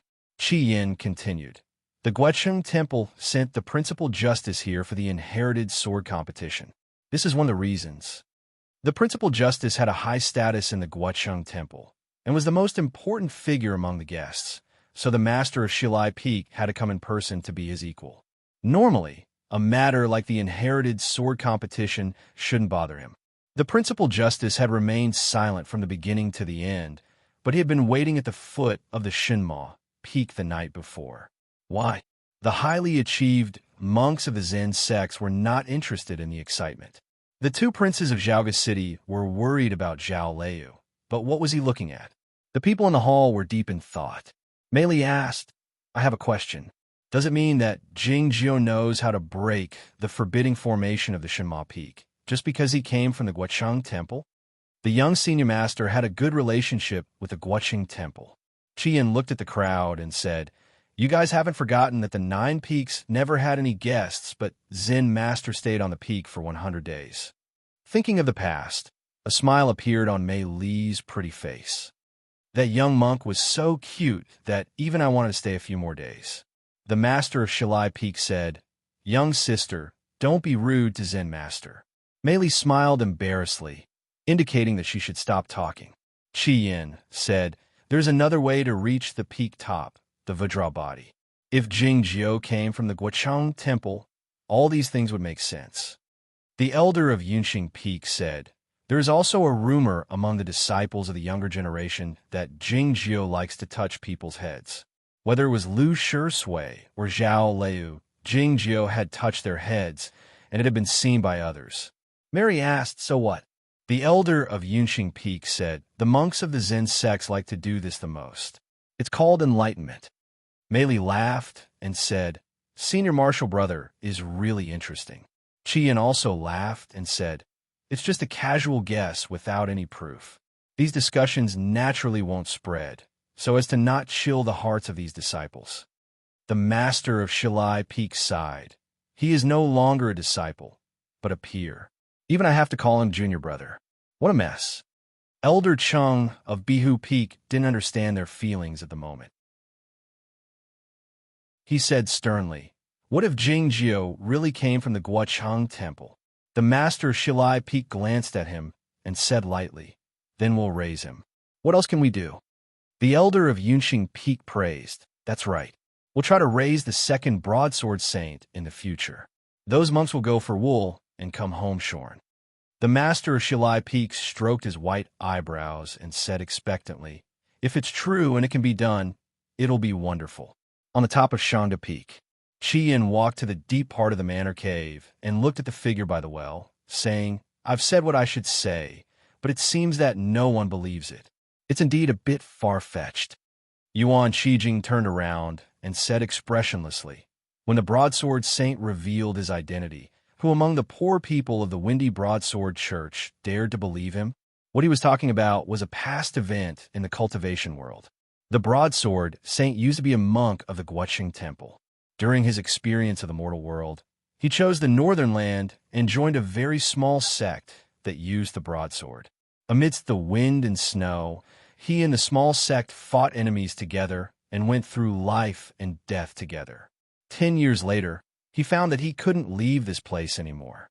As a result, the Guocheng temple lost an eminent monk, and the northern land gained a broadsword saint. This past event in the cultivation world was no secret to the elders of the 9 peaks of Aoyama. The joking conversation between the master of Shilai Peak and the elder of Yunqing Peak referred to this event. In fact, Qian didn't quite understand why his big brother asked him to do this, nor did he understand why his big brother no longer concealed his true state. Did he want to demonstrate his power to the Tingguang Peak? Yuan Shijing snorted and said, "Of course there's something wrong with that Jingjiu." Qian agreed and said, "But it seems that he has never tried to conceal himself. It's strange." Yuan Shijing said, "Let's ignore him. The Guochang temple won't get anything out of him. Since Liangwang Peak has clues, let's start the investigation from the death of Zui Yi." Qian agreed. Yuan Shijing said, "By the way, let's suppress Liangwang Peak. Otherwise, those young people will get carried away." Qian said, "Gu Qing has admitted it himself." After a moment of silence, Yuan Shijing asked, "Nobody mentioned the thoughtless sword?" Thinking of the scene in the Grand Hall of Shilai Peak, Qian shook his head and said, "Nobody mentioned it until the end. Why didn't the immortal Jingyang take the thoughtless sword with him when he ascended?" This was a very important question, but those people didn't even mention it. Why? Everyone has a secret in their heart. Either they are afraid of others seeing the secret in their heart, or they don't dare to see the secret in others' heart. Yuan Shijing said with a sneer, "But if we don't see it, does it mean that the secret doesn't exist?" On the top of Shima Peak, looking at the outside of the cliff, Zhao Liu said, "I think it's a bit too much." Jingjiu knew that she was talking about him patting Guan Nanshan's shoulder and what he said. He didn't explain. It was a subconscious action. No matter how calm and composed Guan Nanshan was, he was just a child in Jingjiu's eyes. Zhao Liu drew back her gaze and said to Jingjiu, "Others think you relied on me to reach the peak top, and they even say you were shameless. Aren't you angry?" Jingjiu rubbed her head and said, "It's good to have less trouble." Zhao Liu stared at Jingjiu, saying nothing. Jingjiu drew back his hand and placed it behind his back, saying, "Be careful in the future. Zhao Liu said, I find that you talk more than usual when you see Guhan. Yes. Jing Jiao remembered a certain night. That night, Lu Shui sneaked in a manor cave to see Jing Jiao and talk a lot, and the name Big Brother Gu came up many times. Jing Jiao found it interesting, because the young man named Gu Han made him feel uncomfortable. Of course, the whole Yangwang Peak made him feel uncomfortable. That's why you are here, Jing Jiao thought, while looking at the bracelet on his wrist. Zhao Liu asked, What is this? Is it a sword like my bracelet? Jing Jiao said, It's a secret. Zhao Liu said, You have too many secrets. Jing Jiao said, I heard someone say that only people with secrets can live in harmony with each other. I thought it was true. Don't you think so now? Zhao Liu asked. Jing Jiao said, Don't you think there are more things to do after we met? Zhao Liu looked at him in silence and said, Isn't it because we are doing the same thing? Jing Jiao didn't understand what she meant. Zhao Liu turned around and entered the manor cave. The cave was still the same, but the teacup that Jing Yang had used before had been moved to some unknown place. She walked to the deep end of the manor cave and pushed the wall open. Her eyes lit up when she saw the plain clothes. It didn't take long for her to return to the cliff's edge and change into a plain dress. Do I look good? She turned around in front of Jing Jiao, her dress fluttering. Even if she had natural Tao quality, she was still a noble lady who loved beauty. It's too big, Jing Jiao said after thinking about it. The plain robe was left behind by Jing Yang, so it was naturally a little too big for the girl. A bright light illuminated the peak top. The scarlet thoughtless sword flew out from the cave and flew around Zhao Liu's body at a high speed. The sword light flickered, and a few pieces of her dress fell to the ground. The sleeves and hem of Zhao Liu's dress were a bit shorter, but still looked empty. After all, it was impossible to make the waist smaller. Jing Jiao couldn't stand it anymore, saying, Shilai Peak will send some caretakers here in a few days. You can ask them to do it then. Chapter 55. Jing Jiao shook his head. Zhao Liu glanced at him and said, Do you think I'm weird? Jing Jiao said, You can say whatever you want. Zhao Liu walked to his side and looked at the surrounding cliffs, saying, You know what? The person I admire the most is Martial Granduncle Jing Yang. Jing Jiao said, Many people admire him. Zhao Liu said, But I've never seen him. Jing Jiao said, Few people have seen him. Zhao Liu glared at him. Jing Jiao raised his hand and motioned for her to continue. Zhao Liu calmed down and continued, I've always regretted it. I thought it would be great if I could cultivate with Martial Granduncle in the same era. Jing Jiao felt that he had become a bit like Lu Shui, always wanting to say something. For example, at this moment, he really wanted to congratulate her. Zhao Liu said, But now that I've finally come to his peak, I feel like I'm with him. I'm very happy. Thinking of the hidden teacups and utensils in the cave residence, and looking at her loose clothes, Jing Jiao finally confirmed a fact. This genius girl, who is arrogant and indifferent in the eyes of the world, turned out to be a fanatical follower of Jing Yang. Thinking that he was standing next to her, Jing Jiao felt a bit weird and asked, Weren't you worried that he would fail in his ascension and die? Zhao Liu said, Martial Granduncle was prepared for this. In that case, who in the world could harm him? Jing Jiao said, I think you're thinking too much. Zhao Liu said, The thoughtless sword has always been by my side, so it's obvious that I'm Martial Granduncle's backup plan in advance. Of course, there's also you. Jing Jiao said, We're different. Zhao Liu asked, What's different? Jing Jiao said, It is indeed different. Zhao Liu said, I have a sword bracelet, and so do you. I want to come here, and so do you.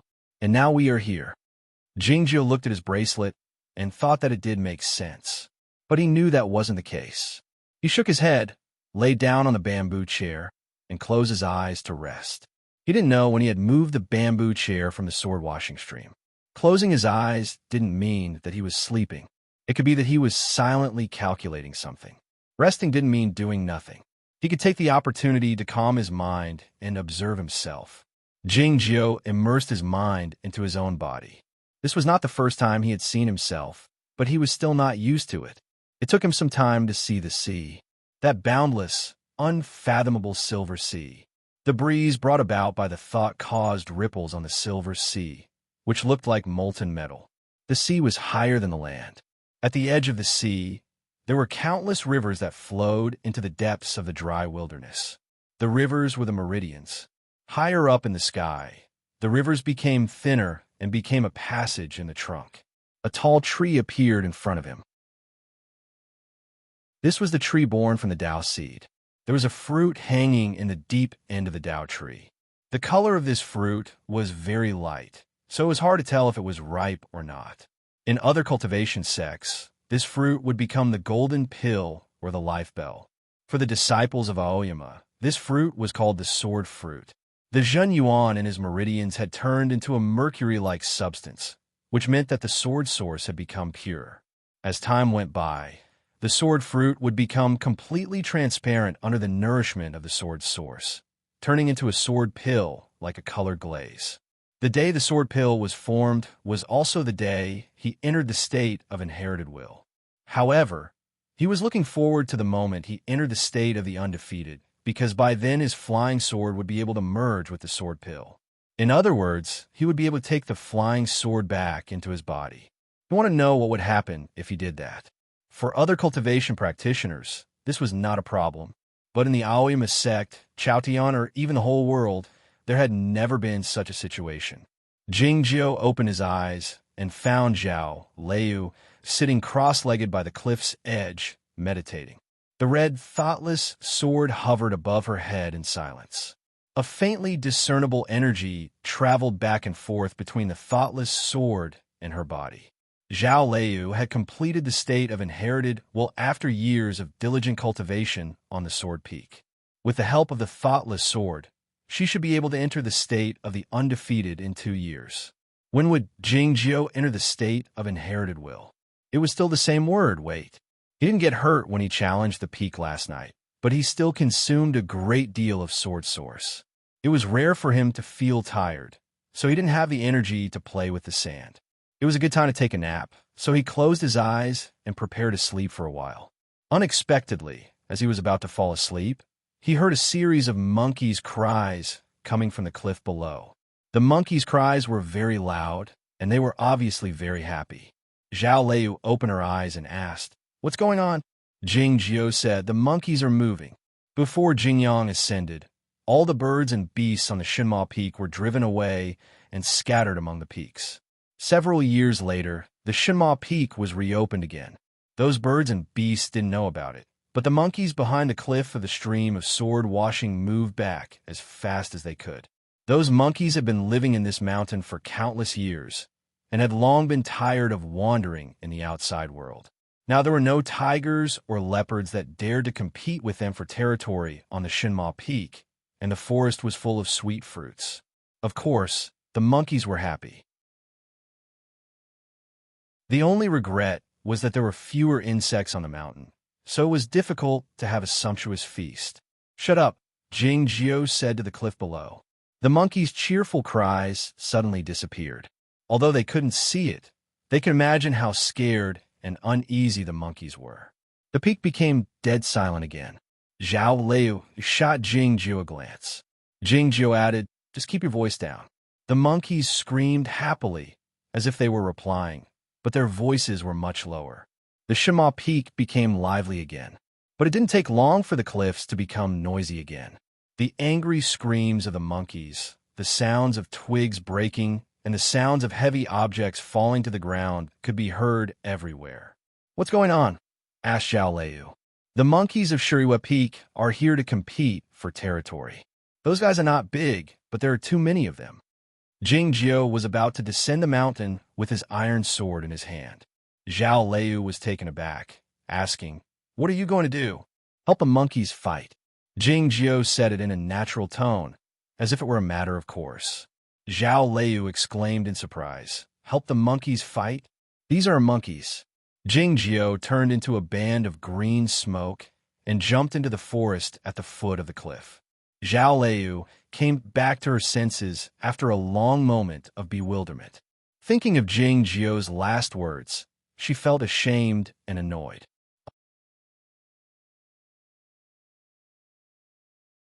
Chapter 56.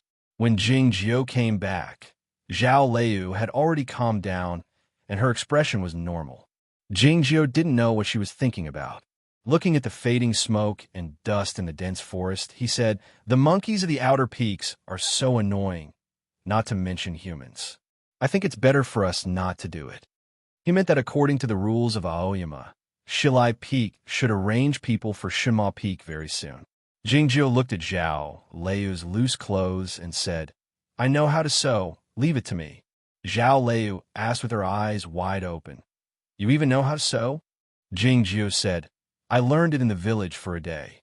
Zhao Liu thought for a while and said, "That's good, in case there's something wrong with the people sent by Shilai Peak. Recently, the atmosphere in the 9 peaks of Aoyama was not right. It was oppressive and tense, giving people a feeling that a storm was coming. However, Shima Peak was remote, and there were only 2 of them, so they didn't have anything to do with the complicated power struggle for the time being. Besides, with Jing Jiu and Zhao Liu's characters, they definitely wouldn't care about these things. They just needed to focus on their cultivation. The problem was, what should they learn now? Zhao Liu had turned the cave house inside and outside, but she didn't find a sword manual. How can we learn without a sword manual? Zhao Liu's eyes left the thoughtless sword and fell on Jing Jiu's face for a long time. Jing Jiu touched his face and said after thinking for a while, "How about I do it? Capable people do more work. You are the one who fights with the monkeys, so you should be responsible for this kind of thing." Zhao Liu thought to herself, and then asked, "Did you win?" Jing Jiu knew she was asking about helping the monkeys fight, so he raised his eyebrows and said, "Of course." Then he walked into the cave. Zhao Liu looked at his back and was speechless. From the South Pine Pavilion to the stream of sword washing, he casually broke through the 4 states, entered the cloud top of the Sword Peak, defeated Gu Qing, and even reached the Shinma Peak. Jing Jiu had always been calm, as if he didn't care about anything. However, he couldn't hide his pride when he helped the monkey win today. What kind of person was this? Inside the Immortal's cave, Jing Jiu took out a brush, ink, paper, and inkstone, calmed himself down, and began to write on the paper. Not long after, he had finished writing on a whole piece of paper. Then, it slowly increased until it could be compiled into a book. He was ready to stop writing, but after thinking for a while, he realized that writing 1 book was the same as writing 2 books. It would be troublesome to grind the ink again in the future. Therefore, he used the remaining ink in the inkstone to write a lot more, but he didn't know what the content was. At dusk, when the ink was completely dry, he cut it into several books and bound them with a needle and thread. He took 1 book and left the cave. Zhao Liu took the book and opened it. Her expression was very serious. The words on the paper were obviously newly written. They had just dried, and the illustrations were not completely dry yet. The words and the illustrations depicted the sword moves and the secret sword writing skills. This set of swordsmanship was heroic, or in other words, resolute and unrepentant. Zhao Liu raised her head and looked at Jing Jiu. The emotions in her eyes were very complicated. "What's the matter?" Jing Jiu asked. Zhao Liu said, "Marshal Granduncle really trusts you more. I'm a little jealous." Was it because Jing Yang left the thoughtless sword to her, but left the 9 Death Sword book to Jing Jiu? But no one knew which was more important, the sword or the sword book. Jing Jiu sat back on the reclining chair and adjusted his posture to make sure that the worn legs of the chair would not destroy its stability. He closed his eyes and began to rest. Looking at the side of his face, Zhao Liu suddenly had an earth-shattering idea. However, apart from asking Jing Jiu directly, there was no other way for him to verify his idea. Until the end, Zhao Liu did not ask. This was the difference between her and Lu Shui. Otherwise, Jing Jiu would definitely tell the truth. Then, under the twilight of the mountain, she would already know the answer. Looking at the 2 flying swords passing through the sea of clouds and descending toward the peak, Gu Han was silent for a long time. Then he said, "It's obvious that Shanghai Peak is suppressing us." Guinanshan said, "Calm down. It won't be good if these words are spread out." Guhan looked at him and said with an ugly expression, "Shangda is so arrogant. Don't the martial uncles have anything to say about it? What did your father say before he died? As long as Aoyama lasts long." Guinanshan looked at the two flying swords that had disappeared. After a moment of silence, he said, "Any sacrifice is bearable." At the inherited sword competition, Gu Qing was forced by Jingjiu to use the 6-dragon sword formula that he learned in Liangwang Peak. He forgot the taboo and used it. It was not a big deal, but since Shanghai Peak insisted on investigating, Liangwang Peak had to give an explanation. Did Liangwang Peak secretly teach the real sword to the sword-washing disciples? Or did Gu Qing secretly learn the swordsmanship? Everyone knew which one to choose. If Gu Qing admitted that he secretly learned the swordsmanship, Liangwang Peak would at most be guilty of not being strict with its disciples. Therefore, Gu Qing became a victim. He was expelled from Liangwang Peak and returned to the sword-washing stream. He had to wait for another 3 years to participate in the next inherited sword competition. Gu Qing was not familiar with the layout in the cliff cave because he grew up on Liangwang Peak and didn't live here even when he was in the sword-washing stage. He walked out of the manor cave and came to the cliff's edge. Looking at the clear, sword-washing stream under his feet, he said after a moment of silence, "Did you notice the look in the eyes of those sword-washing disciples?" Lu Shui had been helping him pack his luggage since he saw him off Liangwang Peak. "The one with the loudest voice is Shui Yongyi.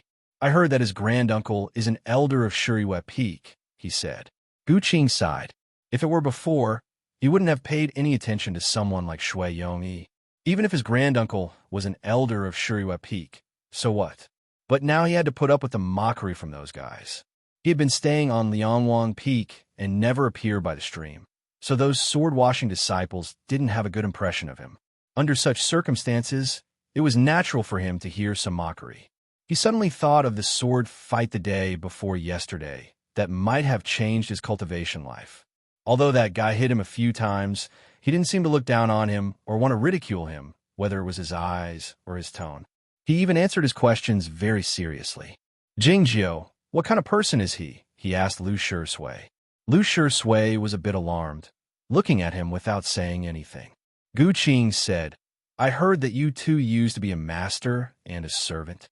Lu Shui said after a moment of silence, "Big Brother Lu and Big Brother Gu both said that as soon as I entered the mountain gate, I would cut off all worldly ties, so I don't remember those things." Gu Qing could tell that he didn't want to talk about this, so he didn't ask further. Lu Shui asked, "Should I make the betting?" "No need." Looking at his peers by the stream, Gu Qing said after a moment of silence, "I'll leave soon." Lu Shui was a bit surprised, asking, "What did you say?" Gu Qing said, "Cultivation is all about advancing forward, especially the swordsmanship of our Aoyama sect. If I have to wait here for another 3 years, I doubt if I can enter the state of the undefeated before I turn 20. And, if I can't do that, cultivation is meaningless for me." His voice was calm, and so was his expression, but Lu Shui heard a lot of sadness in his words. "Big Brother Gua and Big Brother Gu have high expectations of you." Lu Shui couldn't continue to comfort him. Liangwang Peak was a place with high expectations for its disciples, so calm that it was a bit cold. Moreover, Gu Qing's identity was a bit special. If he couldn't do better than other peers, Guhan wouldn't put resources on him. Looking at the lonely Gu Qing, Lu Shui suddenly thought of a possibility. After a moment of hesitation, he said, "Do you want to go there and have a try?"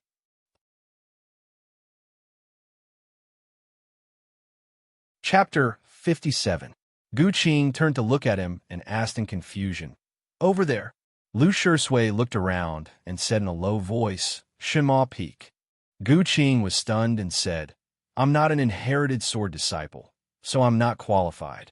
Lu Shui said, "You weren't an inherited sword disciple before, so why were you allowed to stay in Liangwang Peak?" Gu Qing said, "I was a sword boy at that time, a caretaker and a servant. Then you can go to Shinma Peak to be a caretaker." Lu Shui said, "It's easy to work for that guy. Every day I just need to boil water, make tea, make the bed, and clean the yard. That's it." Gu Qing said, "It sounds like there's not much to do." Lu Shui was annoyed thinking about it and said, "That guy is so lazy that he just closes his eyes to rest all day. What can he do?"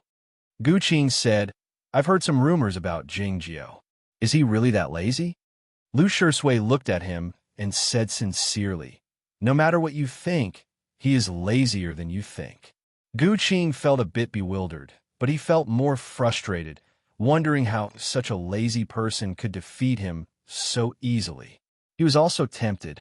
His current state was higher than Jing Jiao's, but the inherited sword competition showed that Jing Jiao was qualified to teach him. Now, there were only two people in Shima Peak, Zhao Liu and Jing Jiao. If he joined as a caretaker, he might get some help. But would Jing Jiao be willing? He shook his head helplessly and said, "Even if he doesn't hate Brother Han, he has no reason to help me." Lu Shui sighed as he thought about the relationship between Jing Jiao and Gu Han. "No matter what, I still don't think you should leave. Although you haven't inherited a sword yet and can transfer to another sect." But after a moment of silence, he continued, "Soon, it will be my turn. The disciples of Liangwang Peak should always be prepared to sacrifice for Aoyama, shouldn't they?" Gu Qing did not sleep for the whole night. Finally, he decided to listen to Lu Shui's advice and not leave Aoyama's sect for the time being. At the same time, he wanted to try and see if that path would work. The next morning, Jing Jiao left the manor cave and went to Shima Peak as soon as he heard the voices by the stream. Standing at the foot of the peak and listening to the cries of the apes from time to time in the dense forest, he felt a little nervous. Because he was worried that he would be regarded as rude, he didn't ride his sword to get on the peak. Instead, he walked up the peak obediently.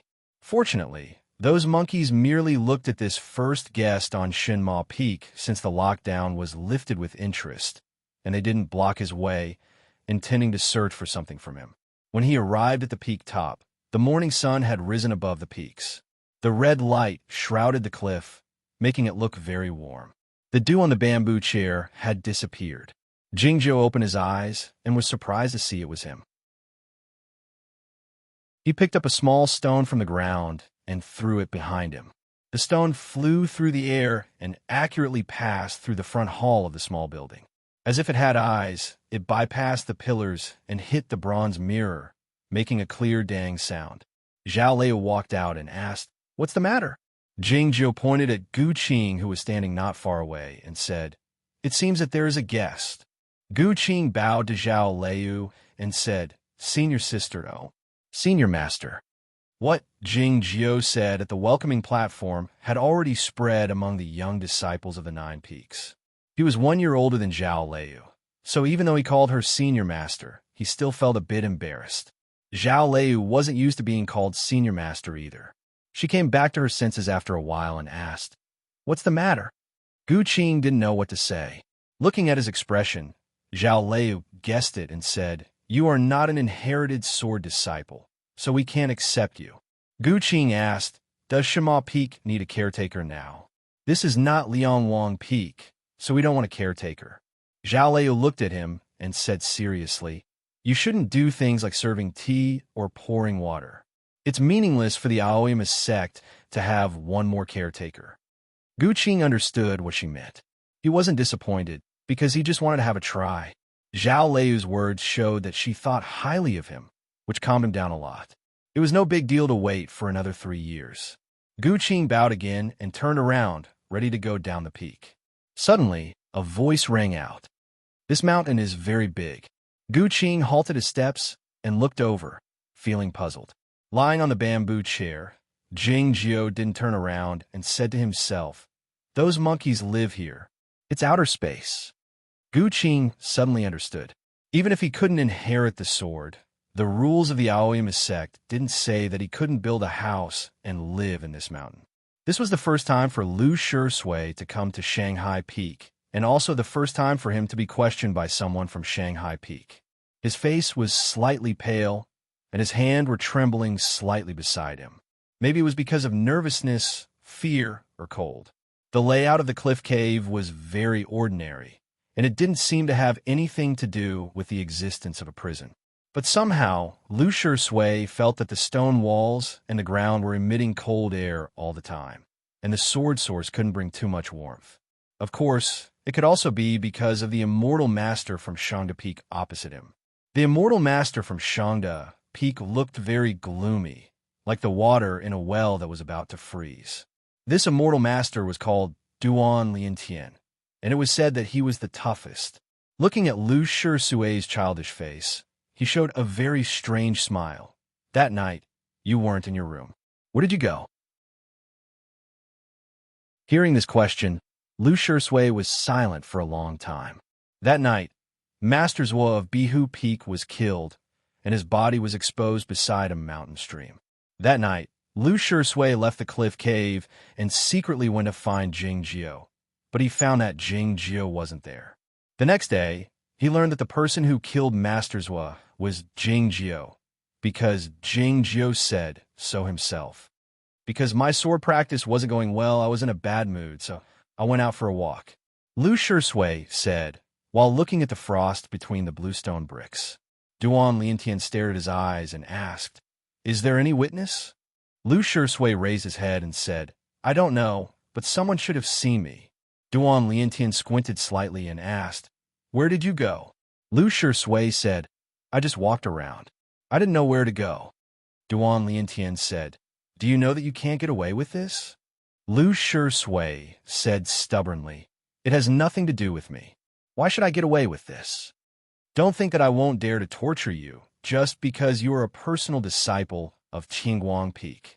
Duan Liantian sneered and said, "Although your cultivation state is low and you can't kill junior brothers, you don't need a cultivation state to inform others." Lu Shui didn't say anything. "I'll ask you again in a few days." Duan Liantian motioned for him to go out, and then said, "I hope you can give me a decent answer by then." Walking out of the cliff cave, Lu Shui looked up and saw the scorching sun in the sky, which made him feel a little warmer. Ma Hua was waiting for him. When he was at the stream of sword washing, Lu Shui lived with his classmates of the A class, and Ma Hua was in charge of taking care of them. That night, he should be the one who saw Lu Shui sneak out. Lu Shui walked past him without stopping or saying anything. Chapter 58. Guhan was also waiting for him at the foot of the peak. Shanghai Peak probably won't ask you any more questions in a short time, or senior uncle Bao will be angry. And I won't ask you where you were that night. He said to Lu Shui, "Because we know this has nothing to do with you." Lu Shui didn't tell anyone about Jing Jiu's murder, nor did he tell anyone that he went to see Jing Jiu that night. Guhan and Ma Hua could guess that he went to see Jing Jiu that night, but they misunderstood the reason why he didn't want to tell them. Guhan said, "After a period of time, something will happen. At that time, you will suffer some grievances. You should be mentally prepared." Got it. Lu Shui didn't know how long it would be. 1 year, 2 years, or even 3 years. The masters and peers in the 9 peaks of Aoyama can ignore the affairs of the world, cut off their emotions, and devote all their time and energy to their own cultivation.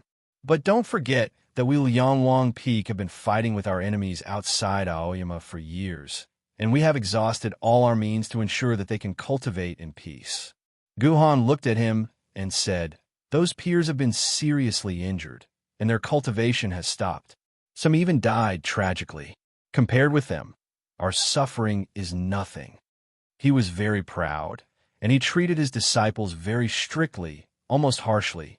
But he treated Lu Shui really well, because he and Guan Nanshan had high expectations of Lu Shui. Lu Shui said, "I understand. I'm willing to do anything for Aoyama."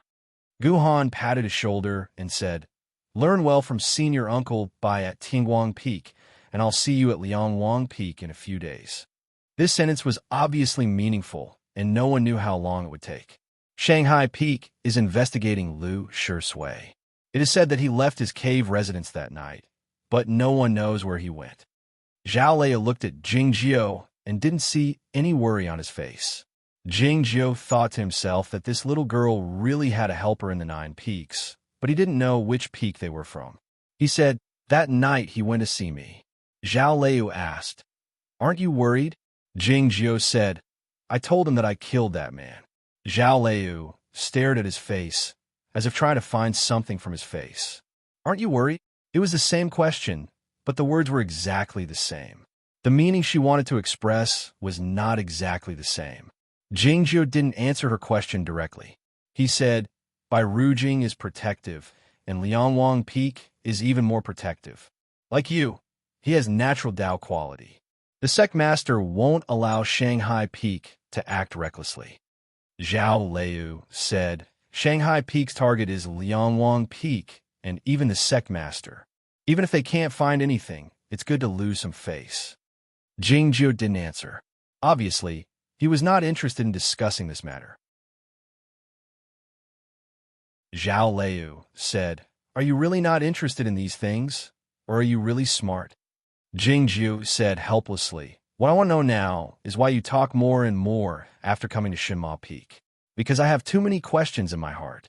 Zhao Liu didn't evade this question. She said, "For example, I always thought you would ask me that question, but you never did."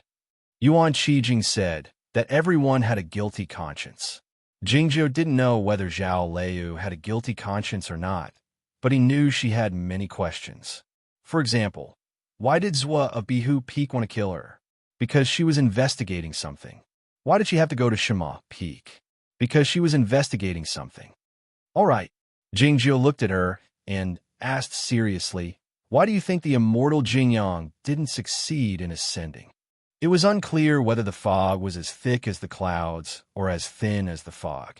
The white turbulence flowed out from between the peaks, followed the terrain to the town, and gathered there. The townspeople and the tourists had different feelings about this beautiful scenery.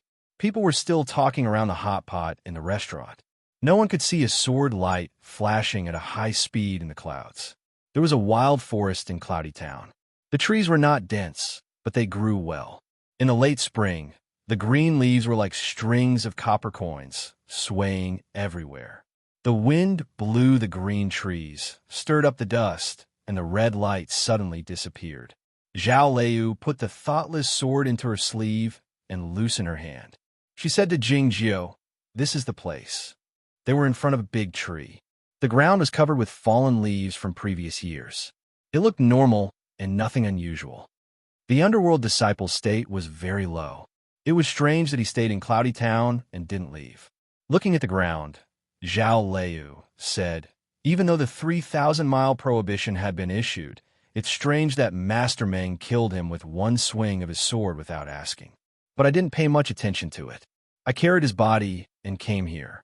Then something happened the moment Master Meng ascended." "What happened?" Jingjiu asked. Zhao Liu looked up at the peaks in the clouds and said, "I heard a sigh." Jingjiu raised his eyebrows and asked, "A sigh?" Yes, that sigh was full of disappointment, as if it had endless nostalgia for the world. It might have been regret, but there was also a feeling of incomparable satisfaction. Zhao Liu said, "I'm sure that the underworld disciple was dead and there was no one around. So where did that sigh come from? Are you sure that you heard it?" Jingjiu asked. Zhao Liu said, "That sigh came directly from my mind." Jingjiu was silent. "I was looking over there at the time," Zhao Liu said while looking into the distance. The clouds and fog were so thick that they couldn't see the peaks clearly, but Jingjiu knew she was talking about the Shima Peak. He looked over there in silence with his hands clasped behind his back. "Sometimes I wonder if that sigh was made by Marshal Granduncle," Yi Zichen said. Zhao Liu said, "At first I didn't believe it, but now I'm more and more sure that since I'm Master Meng's chosen disciple, and he always kept the thoughtless sword by my side, when he left this world, would he also leave some information for me, just like how he left the sword manual to you?" "I think you're thinking too much," Jingjiu said. "I want to take a look at that underworld disciple." The blood-like sword light illuminated the whole forest. The incomparably sharp, thoughtless sword soon dug a big hole in the ground, revealing the corpse of the underworld disciple. Several years had passed, but for some reason, the corpse didn't decompose. It still maintained its original appearance, except that it was a little shriveled, looking like a dehydrated leaf. Jingjiu untied the iron sword and poked the corpse, asking, "Why didn't you burn it with sword fire?" Aoyama disciples could ignite sword fire when they entered the knowledge comprehension state. Zhao Leu was an outer disciple at that time, but she should be able to do it with her talent. Master Ming asked her to deal with the corpse because of this consideration. Because I felt there was something wrong at that time, so I left the corpse and put some soul stones in it. Jingjiu used the iron sword to push away the black, jade-like stones beside the corpse. Looking at the deformed, wax-like face, he was silent for a long time. This face was strange to him. He used his sword discernment to check the corpse of this underworld disciple several times without missing anything. Then he found a problem. There was a hole deep in the middle of this underworld disciple's eyebrows. That hole was very small, and it wasn't where the underworld people stored their soul fires. So what was it used for? Jingjiu noticed that the hole was very smooth, and from its shape, it looked like a ginseng fruit. It seemed that someone had lived in it for a long time.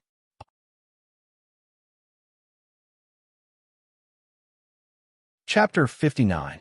Jingjiu didn't mention his discovery to Zhao Leu and said, "A sai isn't enough for you to do so many things." Zhao Leu said, "At first, I thought it was an illusion, but after thinking about it, I felt something was wrong and felt restless. Half a year later, I couldn't help but investigate this disciple of the underworld through my family. I thought that if there was nothing wrong, I wouldn't think about it anymore. Since the temporary armistice between the human race and the underworld, the two sides had been communicating in secret. The Zhao family had a high status in Zhaoga City and influence in the military, so they had their own channels to investigate. "Did you find anything wrong?" asked Jingjiu. "No, I didn't find anything wrong, but I didn't find this person." Looking at the corpse in the pit, Zhao Leu said, "It seems that this person doesn't exist in the underworld." "What's his name?" asked Jingjiu. Zhao Leu said, "In the restaurant, he told me his name was San." The underworld was very particular about the soul fire returning to its hometown. Any deceased wandering outside would be carefully recorded in the book of the underworld. If the name San couldn't be found in the book of the underworld, it could only mean that it was a fake name or more secrets were hidden. "Master Meng," said Jingjiu suddenly. After a moment of silence, Zhao Leu said, "Yes, I began to investigate Master Meng in secret. Master Meng was her teacher in the outer gate, and he cared for her very much, just like how Master Lu cared for Lu Shui and Jingjiu. Now Master Meng was cultivating in seclusion at the Shanghai Peak, and he was trying to break through to the state of free travel after receiving the medicine from his teacher. It seems that he has received too much reward for taking care of you. Yes, I can only suspect that he is from the Shanghai Peak." Jingjiu glanced at her and said, "Is there any other reason besides the fact that he is from the Shanghai Peak?" Zhao Leu said, "Everyone in the 9 peaks of Aoyama knows that Uncle Master Sword Justice doesn't like Uncle Master Jingyang. Their relationship has always been bad." Jingjiu did not comment on this. Zhao Leu continued, "From the clues provided by Master Meng and San, the curtain rollers found out that 2 pieces of Thunder Soul wood were missing from Bihu Peak before the 3,000 miles forbidden area. With the guard around, these 2 pieces of Thunder Soul wood definitely couldn't be sent out of the 9 peaks. So where are they now? When I was about to continue the investigation, Bihu Peak was alerted. You know what happened next? The Thunder Soul wood was the most precious treasure of Bihu Peak.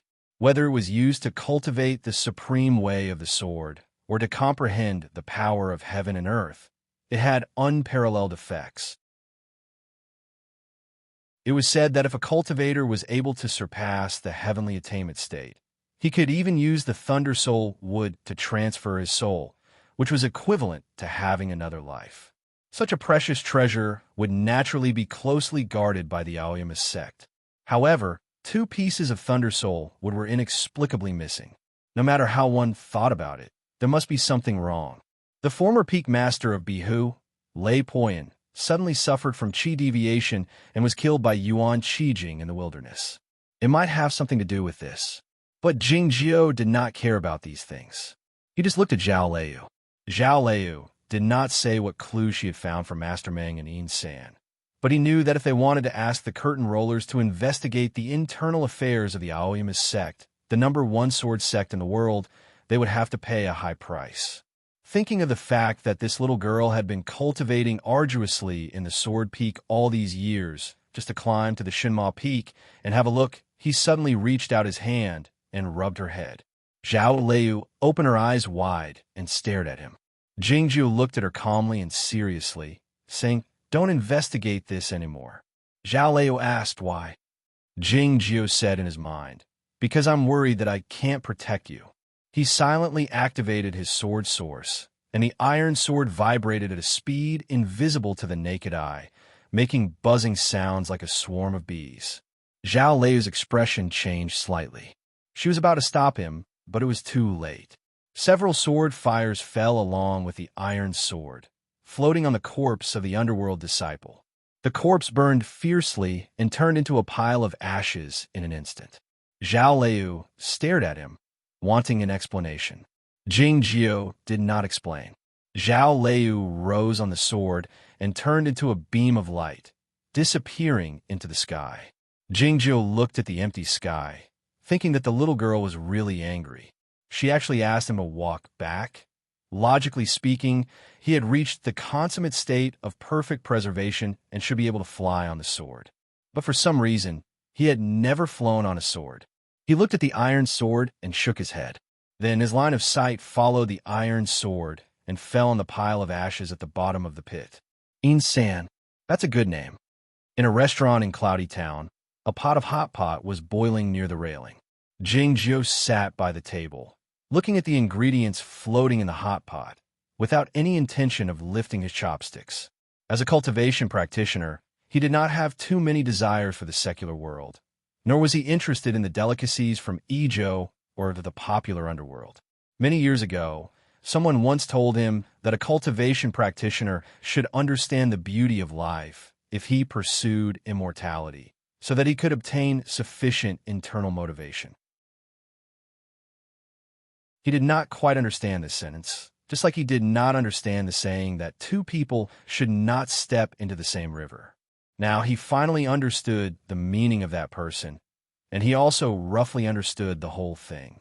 The duck intestines had sunk to the bottom of the pot, drowned.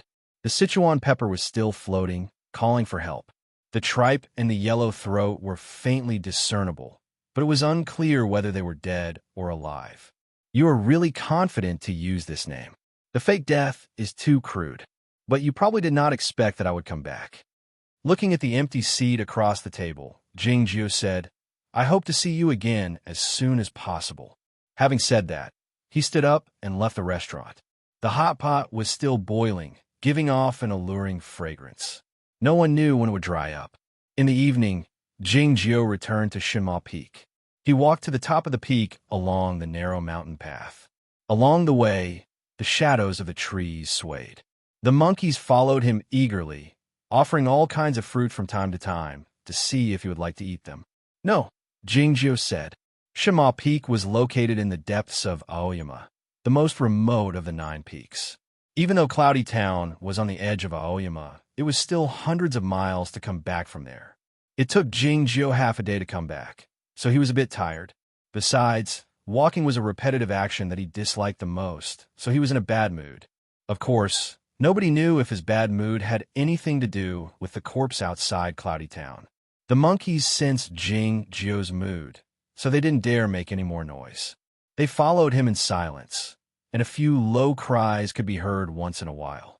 Jingjiu halted his steps and found 2 of the monkeys were wounded, probably because of the fight with the monkeys of Shuriwei Peak a few days ago.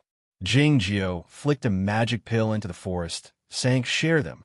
This magic pill was a secret medicine of Shuriwei Peak called the Single-Hearted Pill.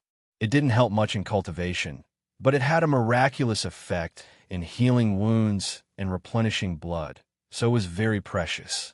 If the masters of Shuriwei Peak knew that Jingjiu fed the monkeys with the Single-Hearted Pill, they would be furious to death. Jingjiu kept on walking and came to the middle of the mountain. A dozen fallen tree trunks were piled up in front of a cliff. Gu Qing was busy all the time. He was actually repairing the house. Jing Jiao didn't stop, nor did he talk to Jing Jiao. He flew over the cliff and soon arrived at the peak top. Standing by the cliff's edge, Zhao Liu looked like a fairy maiden, her dress fluttering in the wind, if one ignored her short, messy hair. She turned to Jing Jiao and said, "I'll keep on investigating." Jing Jiao asked, "Didn't you already know that he was prepared in advance and nothing bad would happen to him?" Zhao Liu said while staring into Jing Jiao's eyes, "But he hasn't shown up yet."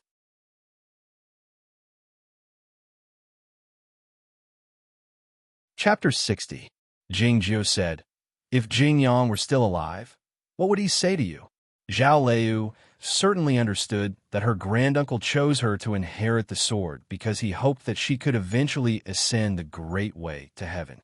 But if something really happened to her granduncle, how could she, as an inherited sword disciple, stand by and do nothing? Jing Jiao said, "Just now when I was riding the sword with you, I looked down at the earth. The rivers were like thin branches, and the surging water was still in my eyes. Why? Because we were flying high enough and far enough from the earth. That's why cultivation practitioners have to keep a distance from everything in the world." Zhao Liu said, "If we can't land on the earth, what's the point of flying high?" Jing Jiao said, "The purpose of cultivation is not to be competitive, nor to pursue meaning. It's to fly higher." Zhao Liu asked why. Jing Jiao said, "The Great Way seeks longevity, so that we can see more time in heaven and earth, fly higher, and see further. Everything is for this reason." People say that cultivation practitioners are heartless, and it's true, because cultivation practitioners never look at what's in front of them, but only thousands of miles away. They can have no ravines in their hearts, because they have to put heaven and earth in them. Zhao Liu didn't respond to his words, but said, "I know you've flown before." Only those who had flown freely in the sky could be as calm and not excited as Jing Jiao when riding the sword for the first time. Jing Jiao didn't say anything. Of course he had flown before. He had been to places no one had been, and he had seen sceneries no one had ever seen. So he knew better than anyone else where life should be used. It shouldn't be used for conspiracies or revenge. Those were just means to solve problems, not the real problem. But this wasn't why he said those words to Zhao Liu. He was just worried about her and wanted to persuade her to give up. If this little girl really found something, he was worried that he couldn't protect her, even if he was Jing Jiao. The next morning, the monkey called a few times, and Jing Jiao woke up on the bamboo chair. The silver charcoal was burning in the stove, and the water in the teapot was just boiling. Gu Qing held a small round fan and squatted in front of the stove. His movements seemed very familiar. "Sure Sui told you?" Jing Jiao asked. Gu Qing was a little embarrassed and said, "Yes." Jing Jiao said, "You don't need to do this." Gu Qing said, "I often did these things when I was on Liangwang Peak." Before proving his talent in sword work, he was just a sword boy sent by the Gu family to Liangwang Peak to serve Guanan Shan. He had made the bed, made the quilt, boiled the tea, and poured the water. Zhao Liu walked out of the cave residence and saw this scene. She said to him directly, "Gu Han will be angry." Gu Qing didn't say anything. After the water boiled, he poured into the teapot and left. Looking at the figure on a mountain path, Zhao Liu asked, "What do you think of him?" Jing Jiao said, "He has a good talent, though not as good as you and Sure Sui. His temperament is more stable than yours." Zhao Liu asked, "He grew up on Liangwang Peak and is Gu Han's blood brother. Why are you willing to take him in?" There were many things that Jing Jiao didn't have to ask, but she couldn't. She was the peak master, and she had to be responsible for this peak that had just seen the sun again, the two people on the peak, and those monkeys. Jing Jiao said after some thought, "I'm here anyway." Gu Qing went back to the cliff to continue repairing the house. He had done many things since he was a child, but he had never repaired a house, so he was very clumsy. It seemed that he wouldn't be able to finish the house in 10 more days. Fortunately, he was a cultivation practitioner. Though he couldn't live by eating wind and drinking dew, he was still in good health, so he didn't have to worry about getting sick from the cold dew if he slept outdoors. He kept cutting the twigs on the tree trunks with his sword, and cut many old vines from the cliff to tie up the wood later. Doing all this, he somehow felt more and more sad. Though he wasn't born with Dao quality like Zhao Liu and Lu Shui, he was still very talented. He had entered the state of inherited will at a very young age, which was even higher than Jingjiu's. Now Jingjiu had become the inherited sword disciple of Shinma Peak, lying on the peak top and bathing in the sun every day, but he was cutting twigs and repairing the house here. A few days ago, he didn't know where he should go, and now he didn't know why he was doing these things. He didn't complain, nor was he jealous, but he was a bit sad. He was Gu Han's blood brother, but they didn't have the same mother. In fact, he was an insignificant son of a concubine in the Gu family. The Gu family wanted to please Guan Nanshan, so they sent him to Liangwang Peak to be a sword attendant. It wasn't until Guan Nanshan discovered his talent in swordsmanship that his fate changed. A few days ago, he lost to Jingjiu in the inherited sword competition. Guan Nanshan didn't say anything, but Gu Han scolded him severely. Then he sacrificed himself. He stood up and admitted that he learned swordsmanship secretly, so that Shanghai Peak couldn't use this to attack the senior brothers of Yangwang Peak, or even the elders of Tianguang Peak. But why did he have to be the one to sacrifice himself? He shouldn't have used the 6 dragon sword formula in front of so many people. But didn't you guys ask me to defeat Jingjiu? He wiped the tears off his face with his sleeves and continued cutting twigs with his sword. Time passed, and the 9 peaks were bathed in the warm sunshine. He put down the sword, wiped the sweat off his face, and prepared to take a rest. He sat cross-legged beside the pile of trees, closed his eyes, and began to absorb the qi of heaven and earth. The remaining tears on his face were gradually dried by the wind. After a long time, he was awakened by a cold voice. "You are really here." Gu Qing turned around and looked at him. Gu Han stood beside the mountain path and looked at him coldly. Gu Qing was very nervous. He stood up hurriedly and tried to explain. Gu Han's expression was very cold, like real frost. Feeling the heavy pressure, Gu Qing's lips trembled slightly. But in the next moment, he seemed to have thought of something. His lips gradually stopped trembling, and he became calm again. His eyes also became calm. He looked back at Gu Han in silence. In front of the cliff, it was extremely quiet. In Gu Qing's eyes, Gu Han didn't see the expected fear, which surprised him. Since Gu Qing learned swordsmanship from senior brother Nanshan, this bastard had been less afraid of him. What made him even angrier was that he didn't even see a trace of apology in Gu Qing's eyes. "You lost in a hurry and used the sword formula that senior brother taught you privately. That's why you ended up like this." Gu Han looked at him and said sternly, "Do you still think that everything is my fault and that you didn't do anything wrong?" After a moment of silence, Gu Qing said, "I know I was wrong." Gu Han's expression softened a bit. Gu Qing continued, "So I admitted that I learned swordsmanship in secret and was expelled from Liangwang Peak. I couldn't inherit a sword for 3 years. That was the price I had to pay."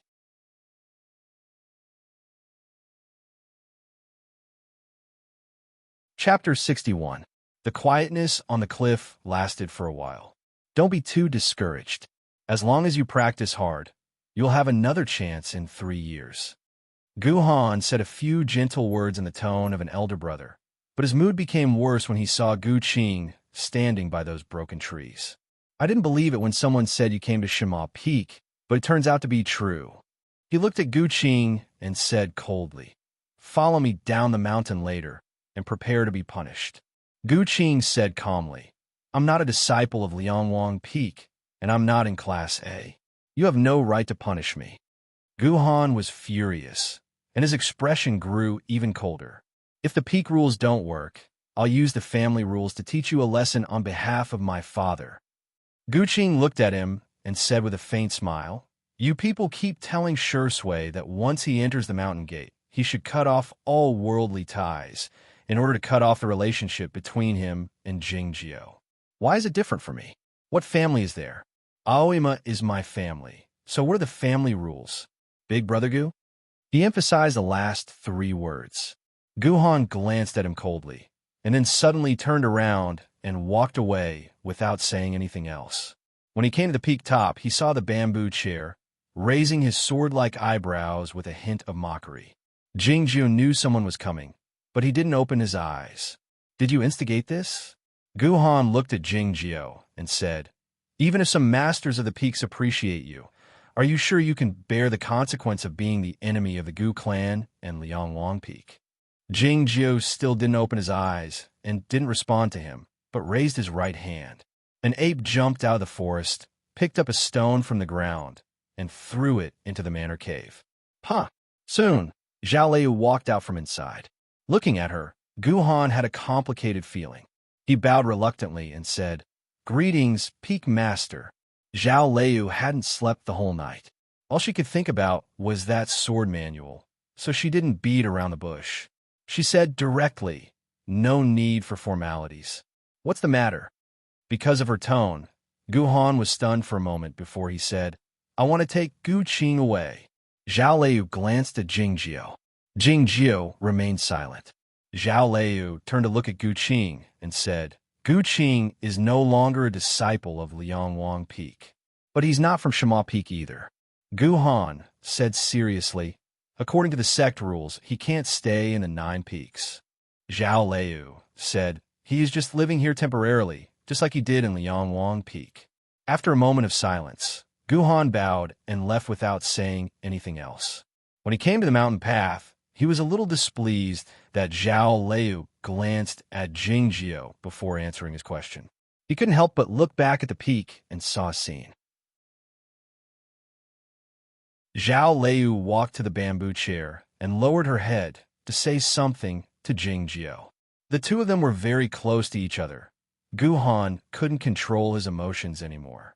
His mind was agitated, and the sword left his body.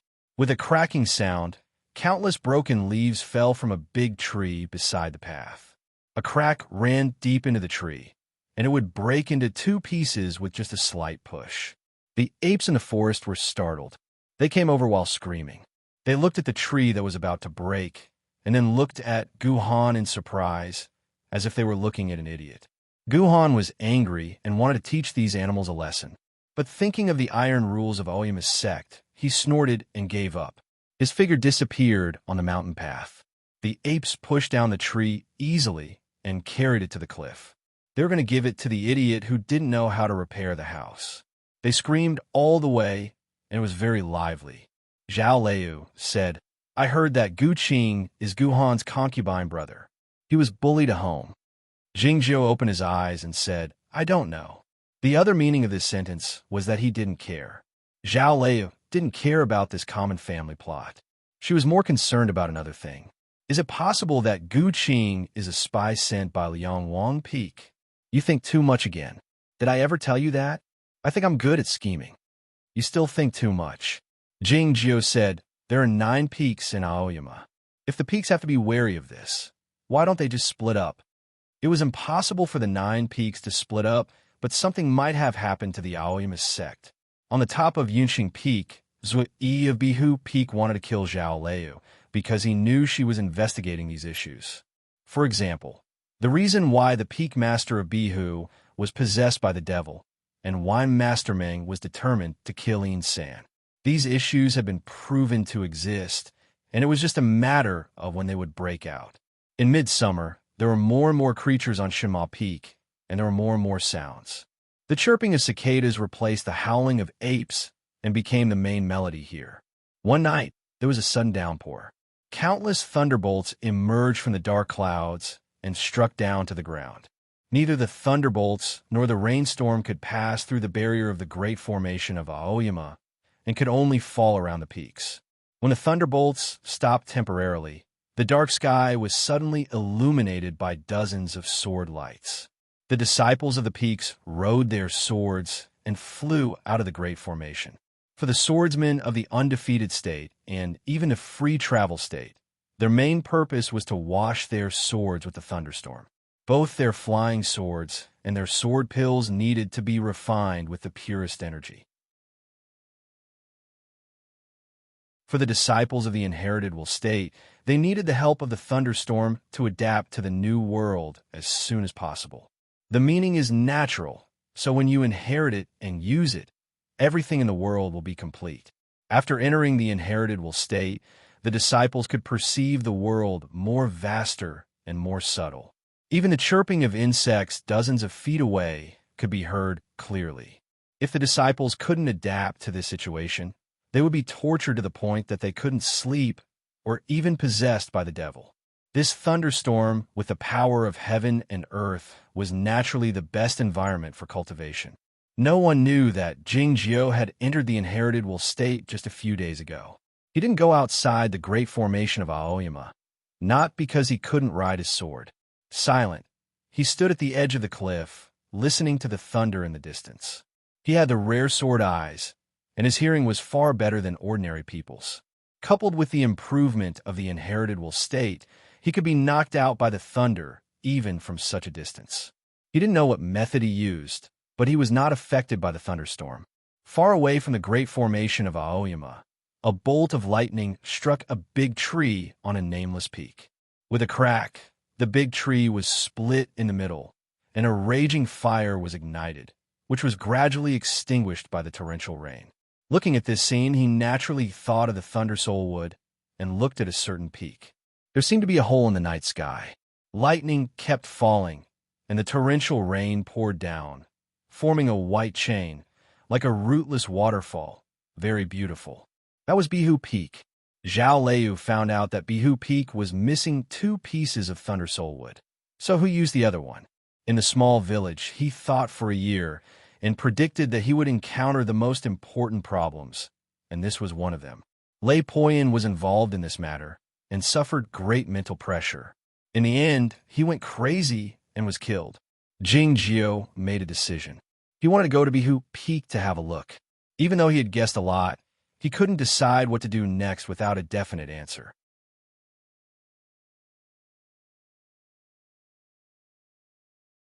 Chapter 62.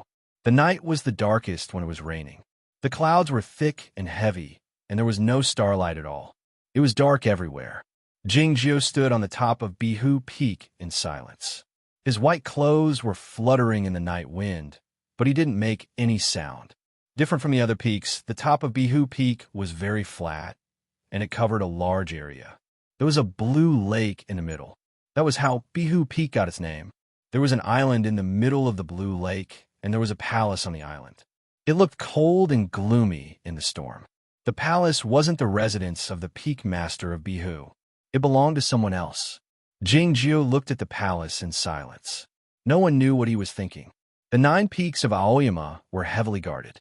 Because of the palace, Bihu Peak was even more heavily guarded. There were sword formations everywhere on the peak.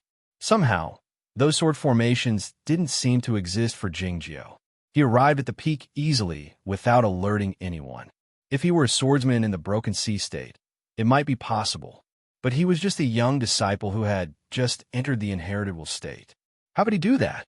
The formation of Aoyama had left a passage in the night sky above Bihu Peak, as if it had opened an opening. The storm kept falling.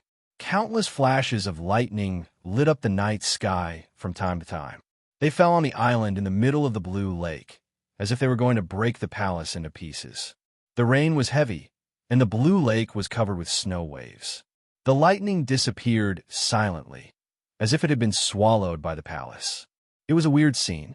Looking at the island in the rainstorm, Jingjiu's expression was grave. From the mountain village to the South Pine Pavilion, to the stream of sword washing, and then to the Shinma Peak, he was calm no matter what kind of people and things happened to him. But tonight was different. He knew that the palace was the secret place where the Aoyama sect nurtured the soul wood with the power of thunder. No disciples of Aoyama were guarding the palace, because White Ghost, one of the 4 guardians of Aoyama, lived here. The storm was getting heavier, but the number of flashes of lightning was decreasing. Jingjiu walked toward the blue lake. With his current state, he could walk on the lake, but he wouldn't do that. If he did that, he might be seen by the disciples of Bihu Peak who were returning with their swords. More importantly, he didn't want to alarm the other party in advance. Back then, He followed the stream out of the stone wall and fell into the lake. He learned this move. It was clumsy, but it was indeed useful. But now he didn't have to carry a heavy rock. Like a stone, he slowly sank to the bottom of the lake and walked forward. The lake was getting deeper and deeper, but his footsteps were still steady and silent. Even the flow of water around him didn't change much. The fishes that were disturbed by the rainstorm didn't seem to notice his existence. As time passed, his speed became slower and slower, and his expression became more and more solemn. He could clearly feel that there was a pressure in front of him, like that of a god. The closer they got to the island, the more terrifying the pressure became. The lake began to become shallower. Occasionally, one could see the white light brought by the lightning above. He stepped onto the island in the middle of the lake. The night sky above him was the passage opened by the Aoyama Formation. The storm here was even more intense, and the night was even darker. The terrifying power of the lightning that struck from time to time could be felt even more clearly. That pressure did not come from the sky. Jingjiu became one with the rainstorm. He looked at the palace not far away in silence. This was the place where the principal guard lived. The disciples of Bihu Peak were not allowed to enter. So many wild animals lived on the island. In the rainstorm, one could vaguely hear some sounds, and there were many green lights on the trees. Jingjiu knew that those were not mountain ghosts, but wildcats. The wildcats' fur was wet by the rainwater, and they were licking their bodies in vain. They didn't notice his arrival. Looking at the palace in the rain, Jingjiu took a step forward. He made sure that he didn't make any sound. He didn't breathe, and this step happened in the interval between his heartbeats. However, a line of sight fell on him. How could he be discovered so early? It seemed that he was destined to be at a disadvantage in this negotiation. As Jingjiu thought of this, he looked in that direction. Just then, a loud boom came from the night sky. A thick bolt of lightning struck down, illuminating the whole palace. There was a window in a corner. A white cat was lying on the windowsill. There was no rain there, but its fur was still wet. The white cat's fur was very long, and after being wet, it tangled into bunches, which looked a little ugly. But if one looked at it for a long time, he would sometimes have the illusion that those bunches of fur were swords. The white cat squinted its eyes.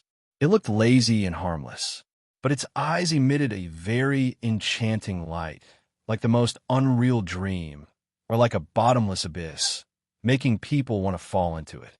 If it were an ordinary disciple of Aoyama, being stared at by this pair of enchanting cat eyes, he would probably pass out from fright.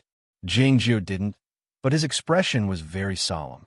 Back on the top of Yunxing Peak, a swordsman of the undefeated state still couldn't find him and was killed by a sneak attack. But this white cat found him easily. Long time no see. Jingjiu looked at the white cat and said. His voice was very low and completely covered by the rain, but he knew that the cat could hear him.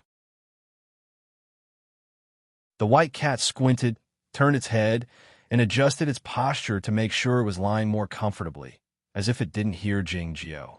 Jingjiu continued. Who did Lei Poyan give that thunder soul wood to? The white cat yawned soundlessly. It looked very lazy. Jingjiu knew that this was an illusion, and that the other party had already made up his mind and could attack at any time. With his current realm, he was no match for this white cat, and he didn't even have the chance to fight back. Lightning illuminated the palace from time to time. Danger was right in front of him. The rain fell in front of him. Through the waterfall-like rain, Jingjiu looked at the cat on the windowsill in silence and said, You aren't surprised by my appearance. It seems that you already knew about this. Of the four of you, you are the most sensitive and vigilant. The other three may not have noticed, but how could you not have noticed such a big thing? The white cat slowly turned its head, and its gaze fell on him. I already have the answer. Tonight, I just wanted to confirm it with you. Jingjiu said, I admit, I am indeed a bit unwilling. The white cat's eyes revealed a sense of mockery and coldness, as if to say, Even you have such a day? For years ago, you watched me get into trouble. Didn't you think of what if I didn't die? Jingjiu said, How about using your bones to sharpen the sword? The white cat stared at him, its tail slowly standing up and exploding in all directions, like the autumn reeds in a wetland. Very beautiful, but also very frightening.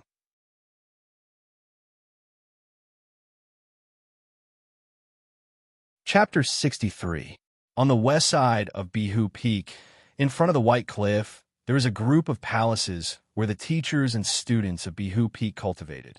Peak head Chinyutian stood in front of the Luo Chao Hall, looking at the island in the distance with his eyebrows slightly furrowed, feeling a bit worried. He was the personal disciple of the former Peak head of Bihu, not of the same lineage as Lei Poyan. Over the years, he had been cultivating in seclusion in the hermit peaks in the depths of Aoyama. He only vaguely knew something had happened among the 9 peaks, and he didn't want to face this kind of pressure at all. If he didn't want the lineage of Bihu Peak to end and the old monster of Shanghai Peak to take it away, he wouldn't have come back from the hermit peaks and defeated Qiyin before the inherited sword competition. Tonight's thunderstorm was much more violent than he had expected, and he didn't know what it meant. 2 important figures of Bihu Peak had died, and they didn't die in the battle with the demons, but in a violent way. Many disciples of Bihu Peak were indignant and wanted to ask the sect master for an answer, but he forcibly stopped them. Was this the heavenly punishment? Because Bihu Peak had done such evil things? Looking at the hundreds of thunderbolts in the night sky like a spider web, he thought in awe. Many people among the 9 peaks were also looking at Bihu Peak, enjoying the rare scenery. Only a few people could vaguely perceive the abnormality in the heavenly punishment. On the edge of the cliff of Qingguang Peak and the railing of Shangda Peak, the 2 tallest figures in Aoyama looked in the direction of Bihu Peak in silence. Countless thunderbolts fell from the night sky, washed by the heavy rain into a dreamy scene. What were they thinking while looking at such a beautiful scene? If the white cat really attacked him, he might die even though he was different from the common practitioners. Jingjiu thought silently. To him now, that white cat was too scary. I know you didn't participate in that thing, because you don't have the guts. For some reason, the more vigilant he was toward the white cat, the more casual and confident he was. But if you still choose not to stand on my side this time, you know what I will do. After saying this, he turned around and was ready to leave. On the surface, his words were forceful enough, and the way he left seemed to be casual.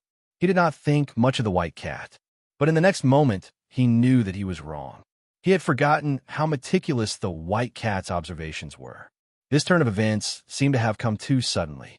As expected, the white cat suddenly raised its right paw and waved it at him from a distance of several hundred feet. It was still very vigilant and careful. Its claws were not even extended, as if it was ready to retract them at any time. Therefore, this action looked very cute, as if it was trying to tickle Jingjiu. In fact, it was a very scary move. In the night sky, the huge net made of hundreds of lightning bolts, which stretched for tens of miles, was suddenly pulled out of shape. It was as if an invisible giant hand had scratched through the night sky. Many bolts of lightning broke off from the center and fused together in an extremely short period of time. They turned into an extremely thick beam of light and fell towards the blue lake. The cat's claws easily tore through the dense rain and arrived in front of him.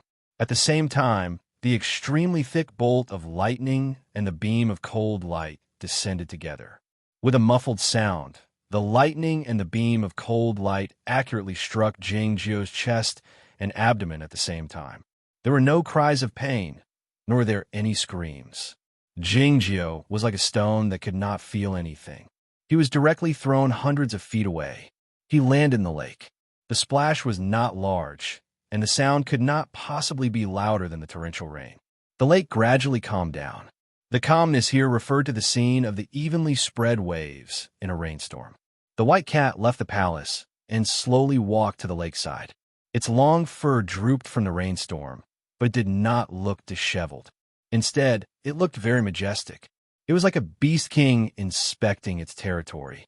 Silently, it looked at the lake, focused and vigilant. After an unknown amount of time, there was still no movement in the lake. The vigilance in its eyes gradually faded, replaced by a sense of pride and cruelty. Suddenly, Its pupils shrank to the size of beans. Its body tilted slightly to the right, ready to turn and flee at any time. The blue lake under the torrential rain seemed to be the same as before.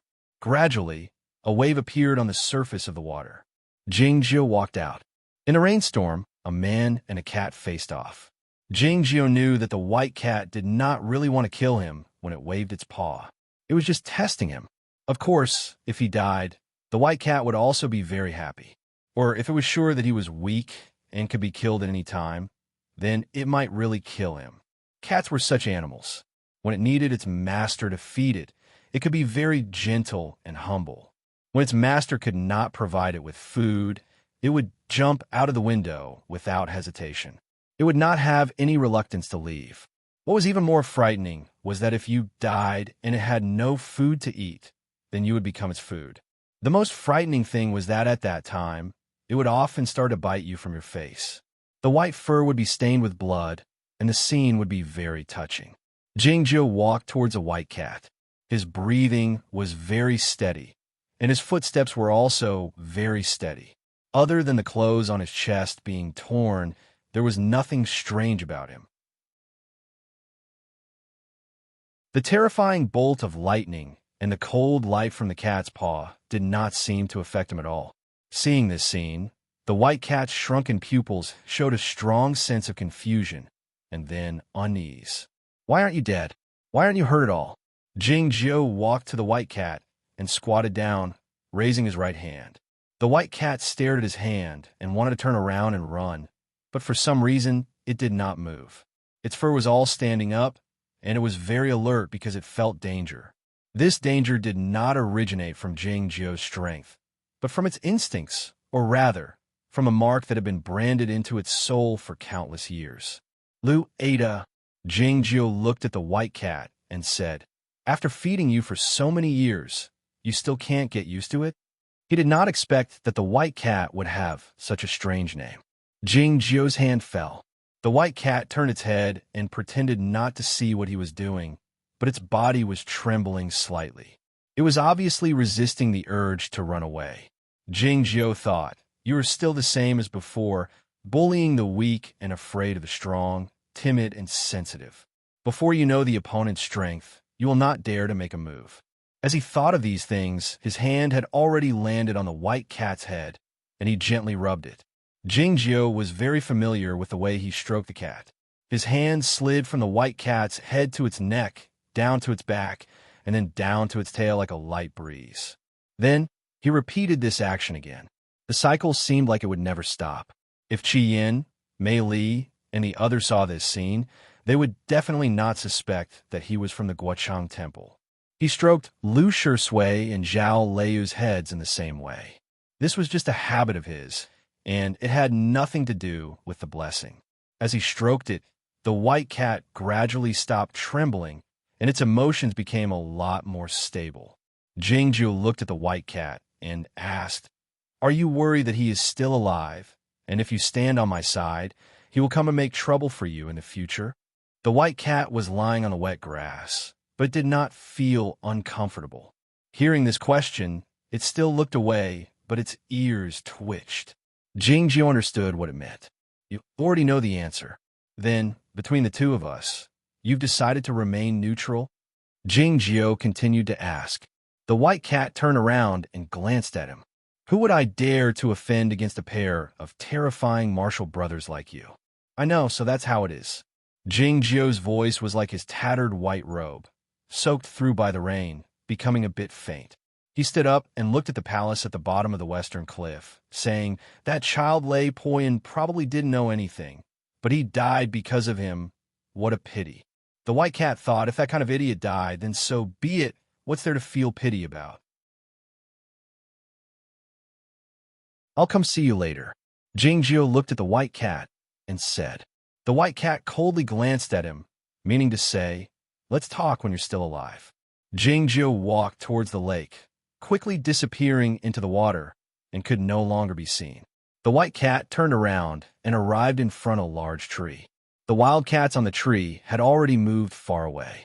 The white cat lightly leapt like a ghost, leaping to the top of the tree that was over 10 feet high. It lazily lay on its front paws, not caring about the torrential rain at all. Looking at the surface of the lake, confirming that Jingjiu had really left, the cruelty in its eyes quickly disappeared. The thunderstorm gradually stopped. The soul wood in the palace automatically sank into the spirit vein to nourish itself, and the island returned to peace. The night clouds dispersed, and the stars once again appeared in the sky. The starlight fell on the blue lake, as if it had become a mirror. The white cat silently lay on the tree. Looking at the blue lake, the emotions in its eyes became a bit warmer, as well as a bit nostalgic. Sure enough, the tree bark wasn't as comfortable as rubbing it with his palm. It was warm and soft. It suddenly felt a bit tired. Jingjiu's current realm was indeed very low, but the mental pressure he brought with him was too strong. It yawned, its mouth wide open. The night sky darkened, the silver lake flickered, and the starlight seemed to lessen a lot.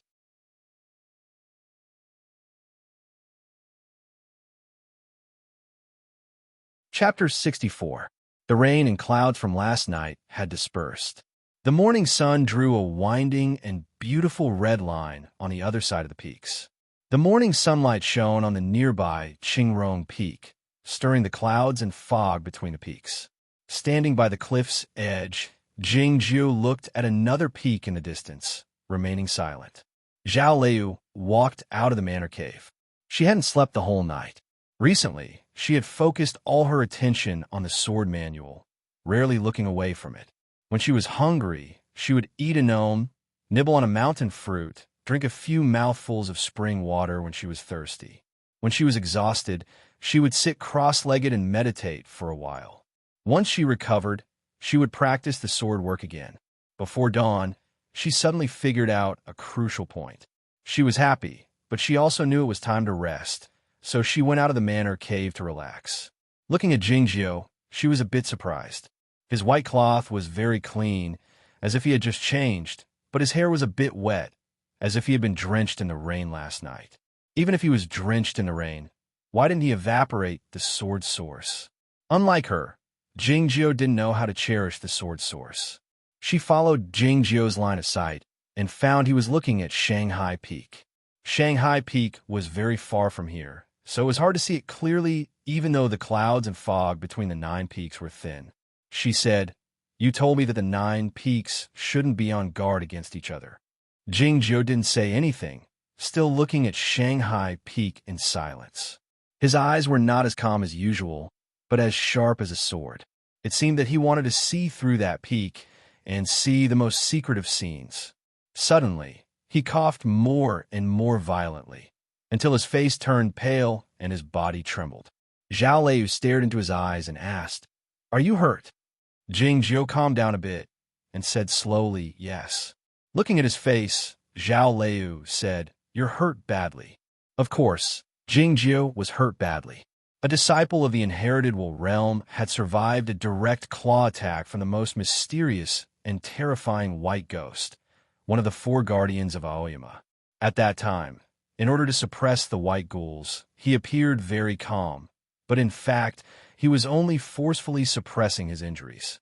Those people, could it be that they also know that you're investigating this matter? Zhao Liu asked in a deep voice. Or did they find out about your relationship with Marshal Granduncle?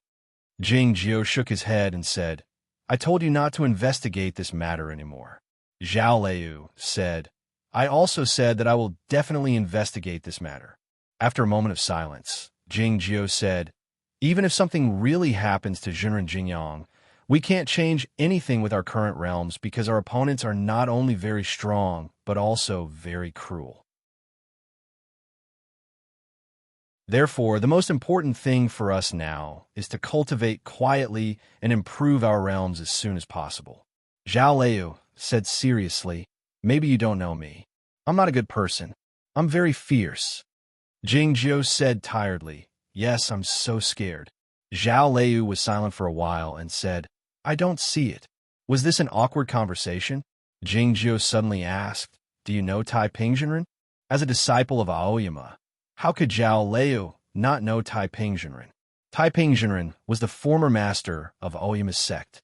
The current master of Aoyama, the sword justice Yuan Qijing, and most of the peak masters were his personal disciples. He was the senior brother of Jinren Jingyang, and it was even said that Jinren Jingyang was also taught by him. The immortal Taiping's cultivation state was as profound as the ocean, and his cultivation method was exceedingly profound. In addition, the disciples of the immortal Taiping were outstanding enough to develop his cultivation tradition. He could be considered the most outstanding figure in the history of Green Mountain. He was one of the few important figures in the entire cultivation circle. Many years ago, the Aoyama sect issued an 800-mile ban, and Taiping Jinren went into closed-door training, never to be seen again. Now, the whole cultivation world thought that Taiping Jinren was dead because too many years had passed. No matter how great a cultivator was, as long as he could not ascend, he could not defeat time. Zhao Liu looked into the depths of the mountains, feeling a little lost. In Aoyama, there were many mysterious places in addition to the 9 peaks. For example, there were many peaks in the depths of the mountains that could not be seen all year round. Those peaks were usually the places where the secluded elders lived, and they were called the Hermit Peaks. The path to heaven was easier said than done. Those elders could not ascend, and they must have bid farewell to the world silently, like Taiping Jinren. Would those hermit peaks be hidden forever in the river of time, never to be found again? Jing Jiu did not have such feelings, because many years ago, he had already felt the same way as Zhao Liu, and his heart toward Taoism became firmer. Before he took over as the sect master, he had been cultivating there. The current sect master, Yuan Qijing, and many others were also there. He looked at the peak in the distance and said, "The 3rd peak of Aoyama, Shanghai Peak." Zhao Liu did not know about this. She thought a question and said, Grandmaster Jingyang and Taiping Jinren were brothers, so he was also from Shanghai Peak? Jingjiu thought yes. Therefore, he was very familiar with Shanghai Peak. He knew that there was a very cold cave in Shanghai Peak, and there was a well in the depths of the cave, which led to the bottom of Shanghai Peak. The bottom of the mountain was the sword jail, where some great demons that were hard to kill, some experts of the evil sects and spies of the underworld and the Snow Empire were imprisoned. Except for that well, there were no other exits from the sword jail. So how did Lei Point escape? How did he manage to escape? In the small mountain village, he had already deduced this result, but he did not expect that the other party would use the same method as him. So where are you now? Do I have to eat hot pot all over the world to find you? Even if I find you, what can I do? Jingjiu was lost in thought while thinking about these questions. He felt a little sad and started coughing again, his face turning paler and paler. At the top of Shanda Peak, the frost on the stone wall was getting thicker and thicker. Standing at the mouth of the well, Yuan Qijing looked into the well in silence, his 2 eyebrows turning white from the frost. Qian stood in the distance, looking at the back of his big brother, feeling a bit complicated. Over the last few years, his big brother often stood at the mouth of the well and looked into the well for half a day. He knew that his big brother had something on his mind, but he didn't know what it was. Jingjiu was sick. The first step in cultivation was to strengthen the body, as evidenced by the wind caused by the fists and the white smoke outside the South Pine Pavilion. No one in the Aoyama sect had ever fallen sick. The medicinal herbs on Shuriwa Peak were used to heal wounds and aid in cultivation, not to cure diseases. No matter how sick Jingjiu was, he couldn't find any medicinal herbs to take. As such, he had been sick for a long time, and he was still coughing a little in the early autumn. During this period, he had been recuperating and hadn't practiced cultivation. Zhao Liu, of course, knew that he was injured, not sick, but in her opinion, Jingjiu wouldn't have practiced cultivation even if he hadn't been injured. Jingjiu wasn't worried. He had just entered the inherited will state in early summer, and his cultivation state was not stable to begin with. The sword pill was severely damaged by the blow of White Ghost, but it was even more perfect after it was repaired.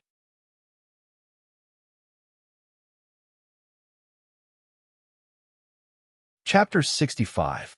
From the end of spring to the beginning of autumn, Gu Qing would come to the peak top every 10 days. He didn't know that Jing Jiao was injured. Every time he came to the peak top, he would see Jing Jiao lying on the bamboo chair, except on the day of the first autumn rain. According to the request of Qingrong Peak, the great formation of Aoyama was open that day. The autumn rain fell among the peaks, looking bleak and beautiful. Jing Jiao was a bit unhappy because he had to move back to his manor cave. One day, Gu Qing came to the peak top with a bunch of bananas in his hands. Lying on the chair, Jing Jiao glanced at the bananas and asked, "Did the monkeys give them to you?" Gu Qing nodded and asked, "The bamboos you brought last time were used to repair the legs of the chair?" Lu Shui did bring a dozen bamboos with him when he came back from the village, and he asked Gu Qing to bring them here. It was said that a few new bamboos were planted outside the manor cave of Elder by Rujing on Tianguang Peak. The back of a chair was also repaired, said Jing Jiao. Gu Qing noticed that some parts of the back of the chair were patched with new pieces of bamboo. "I've heard the rumors about you, but I didn't expect you to be so lazy." He said this while looking at Jing Jiao seriously, with a hint of sincere admiration.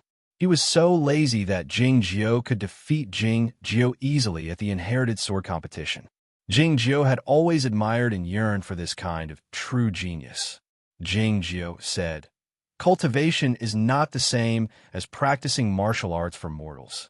There's no difference between sitting cross-legged, lying down, standing under the waterfall, or by the sea." Gu Qing thought it over and found what Jing Jiao said was true. But it was only when one meditated and absorbed the energy of heaven and earth. Didn't one need to practice the sword instructions? "Drink some tea," said Jing Jiao. It sounded like he was inviting Gu Qing to drink tea, but it was not the case. Gu Qing put the bunch of bananas on the table and began to make tea. Jing Jiao was very willing to have someone brew tea for him, but Gu Qing was not Lu Shui, so he could not order him around, and the monkeys were too stupid. A pot of tea was poured into 2 cups. Gu Qing casually took 1 cup and sat down on a big rock by the cliff. The 2 big stones were carried here from the cliff by the monkeys. Gu Qing looked at the side of Jing Jiao's face and found that he could now remain calm. No matter how good-looking a face was, as long as one saw it many times, well, it was still good-looking, just not as dazzling as it was at the beginning. What really dazzled Gu Qing was Jing Jiao's talent in swordsmanship. When he was on Liangwang Peak, Guananshan and those masters also praised his talent in swordsmanship. Gu Qing said, "When I made up my mind to cultivate, I thought that the disciples of Aoyama in this generation could not all be geniuses beyond my reach, so I could enter the inner sect and become one of the disciples of Aoyama, as long as I made the effort that other disciples couldn't. Now it seems that I was right, because there are very few people like you." Jing Jiao said, "I appreciate your idea, and it happens that there are no real geniuses among the disciples of this generation. Congratulations." Gu Qing was taken aback, thinking that people with natural Dao quality like Zhao Liu and Lu Shui were not geniuses. "What about you?" Looking at the bunch of bananas, Jing Jiao asked, "Have you ever been to the cave?" Gu Qing shook his head. He was not qualified to inherit the sword, nor was he a caretaker of Shenma Peak. He was just a temporary tenant here, so he paid attention to the details. Most of the time, he spent his time meditating in the small wooden hut in the cliff. When he came to the peak top once in a while, he just sat by the cliff's edge and boiled a pot of tea for Jing Jiao. He had never thought of entering the manor cave to take a look. "Let's go and have a look," said Jing Jiao. "Can I?" asked Gu Qing with a startled expression. Jing Jiao said, "A tenant is also a guest. It's okay to have a look." It was impossible for Gu Qing not to be curious about the manor cave of Senior Grandmaster Jingyang. After some thought, he got up and walked toward the small building. But it didn't take long for him to run out of the building. Looking at Jing Jiao with a complicated expression, he said, I became like this because I learned the sword style secretly." It was evident that Jing Jiao let him see the sword book on the table on purpose. "I think you're fine like this." Jing Jiao picked up the bunch of bananas on the table and threw them back to the monkeys in the forest.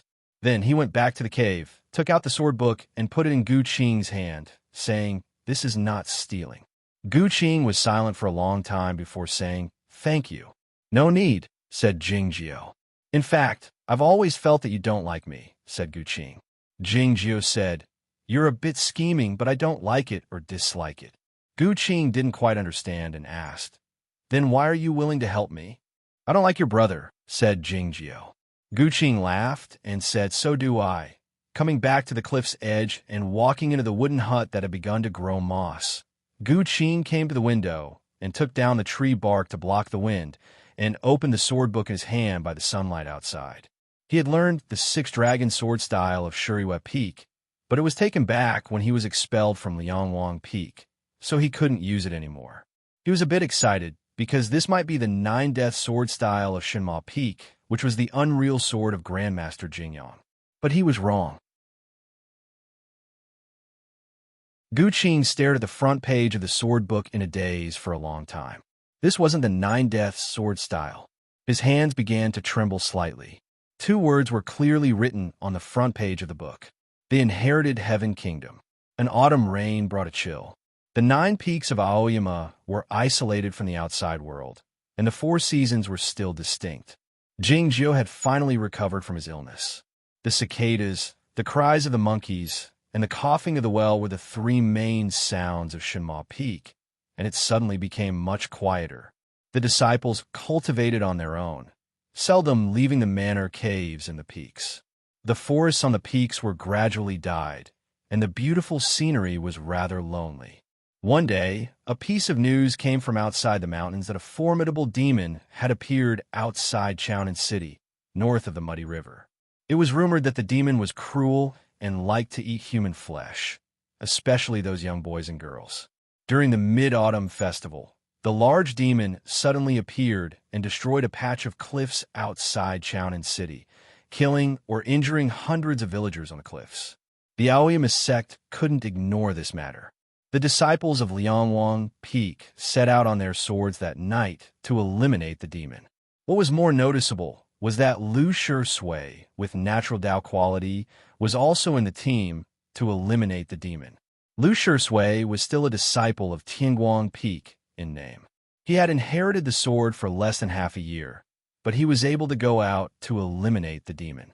It was evident how much Liangwang Peak valued him. The disciples of Liangwang Peak left in a hurry due to the urgency of the event, so not many people on the 9 peaks knew about it. Lu Shui didn't go to Shinma Peak, but asked Gu Qing to pass the message to Jingjiu. Shui specifically told me to tell you, not to tell anyone else. Gu Qing organized his words in his mind and continued. He told you that he was going to leave. Don't tell anyone else. There were many meanings hidden in these 2 sentences, but Jingjiu didn't respond. He sat in the bamboo chair, looking at the mountains outside the cliff, seemingly unconcerned. A few days later, Gu Qing came to the peak top again, this time to pass the message to someone else. There is a young sister Yushan at the Hall of Sword Washing, and another one from Lelong County. Gu Qing couldn't remember the name of that young brother. His family name is Yuan, said Jingjiu. Yes. Young Yuan wants to ask if the Shinma Peak is recruiting disciples at the Inherited Sword Competition in 3 years. Zhao Leu was also by the cliff's edge. Hearing this, she glanced at Jingjiu and found she had forgotten this question. Recruit, not recruit. Zhao Leu and Jingjiu's voices rang out almost at the same time. Gu Qing spread his hands, indicating that he was an innocent messenger. Zhao Lei looked at Jingjiu and asked, "Why not?" "Noisy," said Jingjiu. Zhao Lei wasn't Guhan or Mahua, so she wasn't defeated by his one-word formula. "I'm the peak master." Zhao Lei returned to the manor cave after saying this. The first snow fell as soon as the winter began. A few days later, Aoyama welcomed a bigger snowstorm. At the request of Qingrong Peak, the great formation of Aoyama was opened, and the snowflakes fell down from the sky. In just one night, all the peaks were covered with white hair. Looking at it from afar, the snowflakes looked very beautiful. A flying sword arrived after breaking through the wind and snow, landing on the top of Shinma Peak. Gu Qing was covered with snow, his face a bit pale. Since he was expelled from Liangwang Peak, he seldom rode the sword, and he was only willing to walk on the Shima Peak. It seemed that something urgent had happened. Jingjiu and Zhao Lei walked out from the manor cave.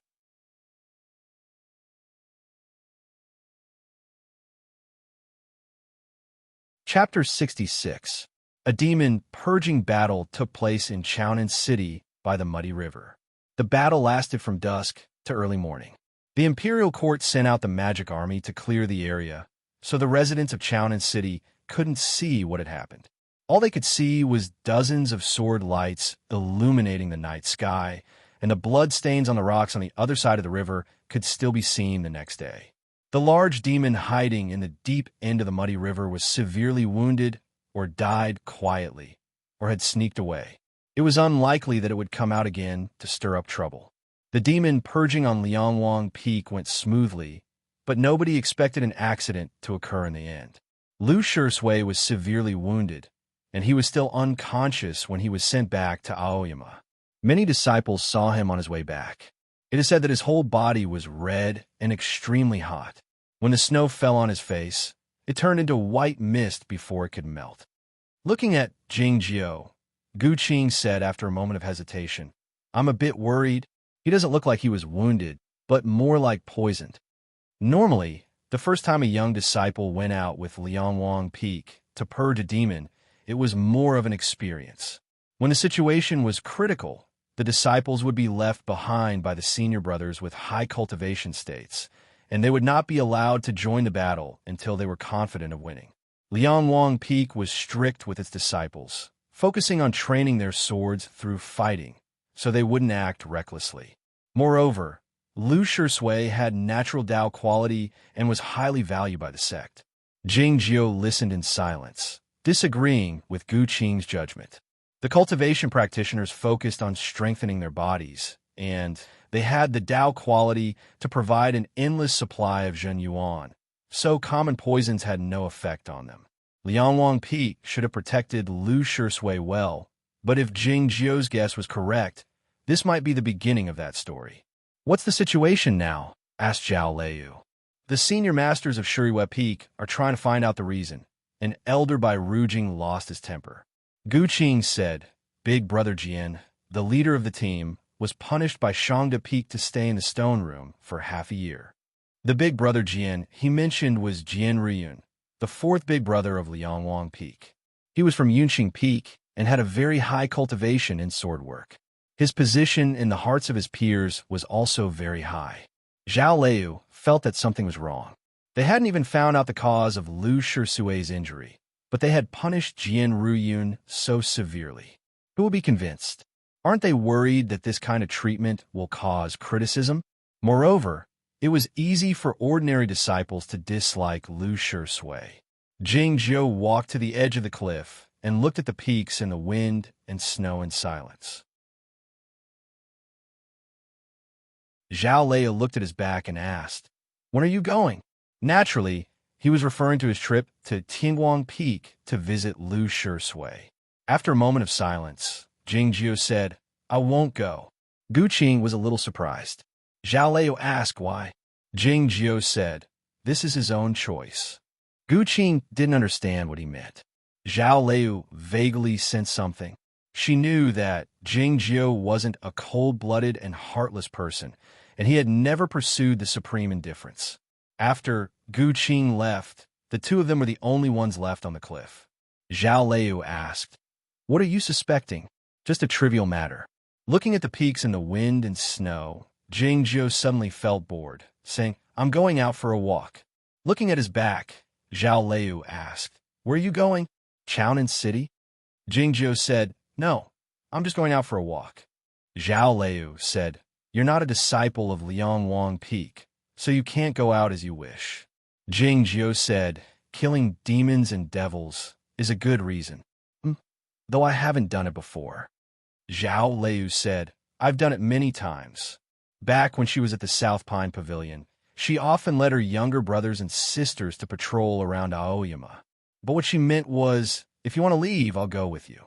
Jingjiu turned to look at her, saying nothing. Zhao Lei said, "Don't think too much about it. I just have something to do, and I'm going with you. Jingjiu said, your sword work is at a critical juncture. You can't afford to be distracted. Zhao Liu said, I've broken through the state last night. Jingjiu scanned her with his piercing discernment and found that she had indeed reached the state of the undefeated, feeling a bit surprised. When one reached the state of the undefeated, one's lifespan would increase greatly, and one's flying sword would be like a god. One could truly be called a fairy swordsman. For the disciples of Aoyama, this was an important milestone. For Zhao Liu, it was as easy as eating a few fruits last night. You are indeed someone with natural Tao quality. I thought you would need 2 years. I didn't expect it to be so fast. Jingjiu looked at her and said with a smile, I didn't misjudge you. This sword work is indeed suitable for you. He was talking about the 9 deaths sword style left by the immortal Jingyang. No matter how talented Zhao Liu was, it would have been difficult for her to break through the state in such a short time without this set of real swords that were very suitable for her. You think I'm more suitable than you? Zhao Liu looked into his eyes and asked, not hiding her intention to sound him out. Yes, because I don't like the 9 deaths sword style. Jingjiu's tone was natural and calm. Then he fell silent for a while. But someone likes it very much. Late at night, Jingjiu went down the mountain against the wind and snow. He didn't go to Tingwang Peak to see Lu Shui. If he wanted to go, no one would stop him. He was now the senior uncle of Shinma Peak, and his seniority was higher than that of the disciples of the 3rd generation led by Guanan Shan. The place he went to was Bihu Peak. The sword formation of Bihu Peak still didn't notice his arrival. He came to the peak top, as if he was taking a stroll, and stood by the shore of the blue lake. Snowflakes fell from the night sky and disappeared into the lake without a trace. He stood by the lake in silence for a long time. The wind and snow finally subsided, and several flashes of lightning suddenly appeared in the night sky. This time he didn't hide his whereabouts, but walked directly on the surface of the lake. As the lightning fell, he skimmed over the surface of the lake, his white robe fluttering like a fairy. The winter thunder rumbled, and the wild cats on the island hid somewhere. The lightning fell into the depths of the palace and was swallowed by the soul wood for nourishment, making no sound at all. The palace hall appeared more and more quiet and strange. The white cat was lying on the windowsill, squinting its eyes and its long fur drooping. It looked very sleepy. Judging by its appearance, who would have thought that it was the coldest and scariest white ghost among the 4 principal guardians of Aoyama? Jingjiu sat down on the windowsill, and his right hand fell naturally on the white cat's body. He started stroking the cat from front to back in a practiced manner, as if he had done it for thousands of years. The white cat's body was a bit stiff at first, but it gradually softened, as if it had accepted its fate. Neither you nor Zhao Liu likes to be stroked on the head. Only Shui likes it. Jingjiu said after a moment of silence while stroking the white cat's head. Well, maybe he doesn't like it either, but he doesn't know how to oppose me. The white cat didn't pay any attention to him. Shui is a kid I met this time. He went to the turbid river to eliminate the demons a few days ago, but something went wrong. Jingjiu continued. Those kids of Liangwang Peak think they will succeed because they have done it carefully and skillfully, and they have prepared for a long time. But they are still too young, unlike you and I, who know that the same thing happened hundreds of years ago.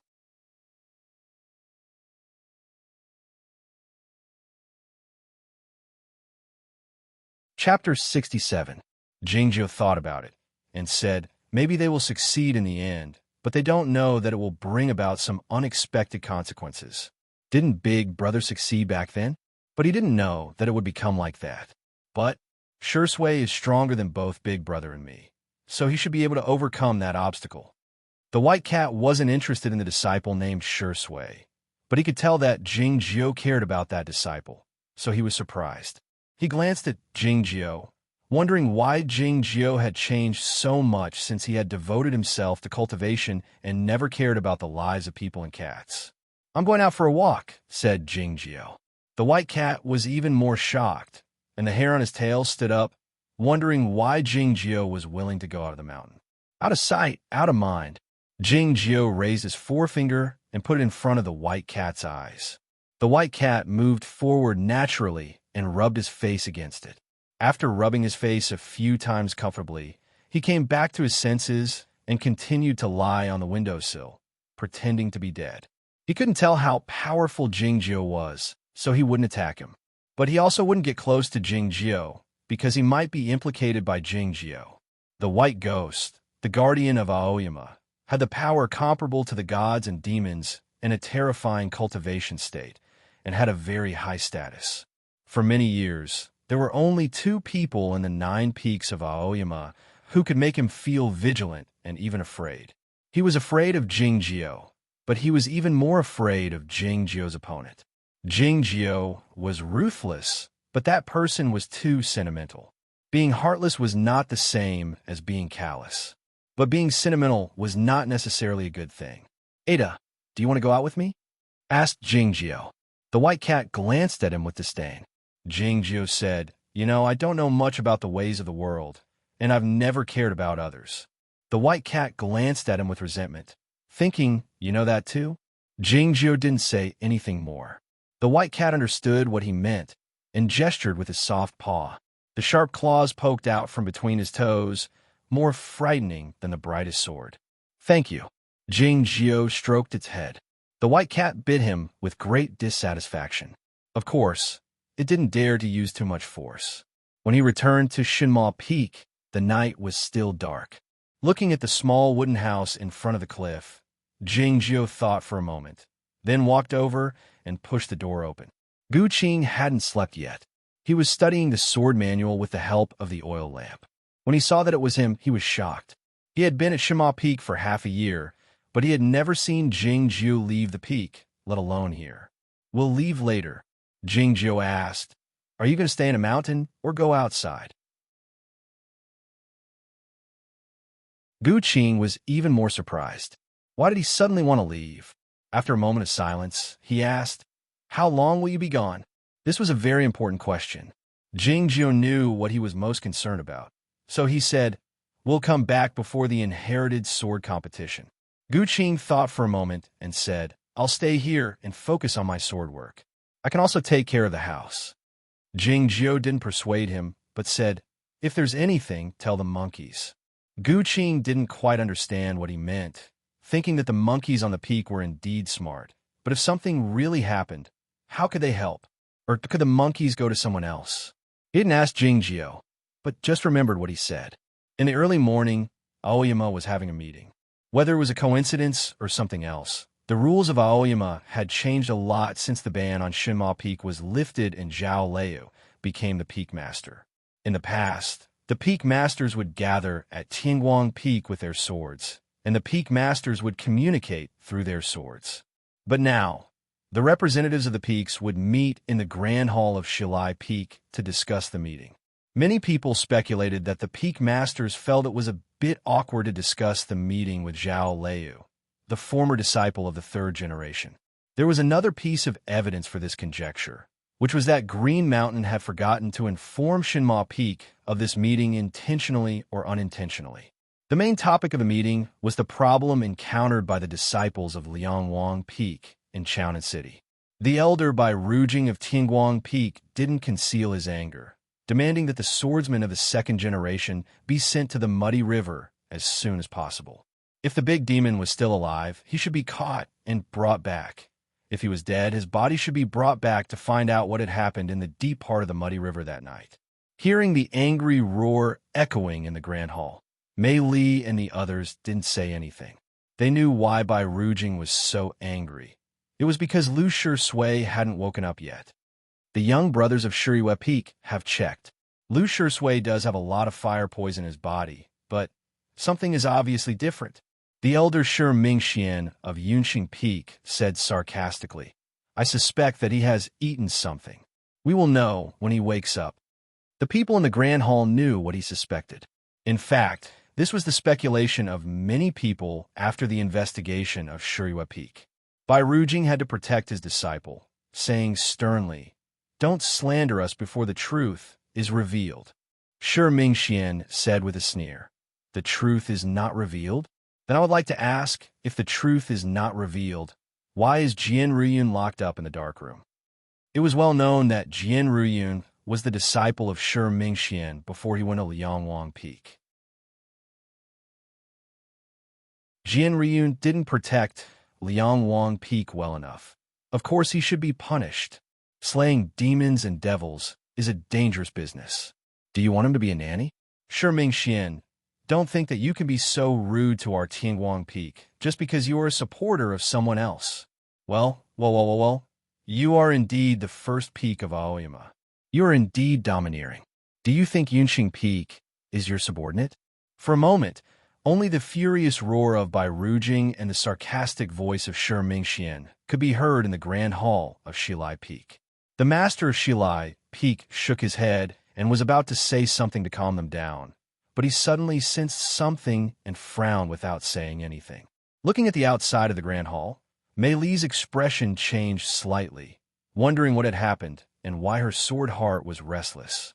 Soon, a piece of news spread from the South Pine Pavilion to the inner gate, and then to all the 9 peaks. Zhao Leiyu and Jing Jiao had left. Left? Just like that? Bai Rujing's expression changed slightly, and he said, Zhao, she is the master of Shinma Peak.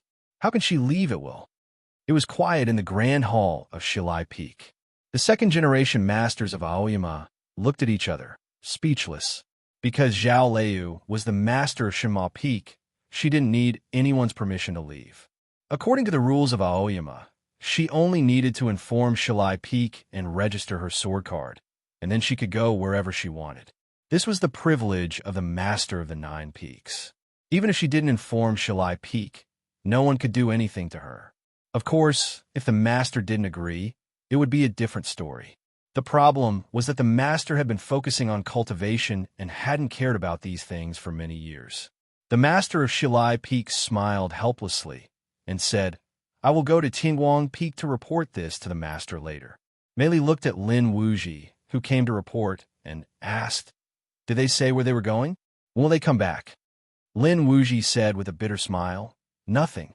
Mei Li wondered if they would be gone for a long time.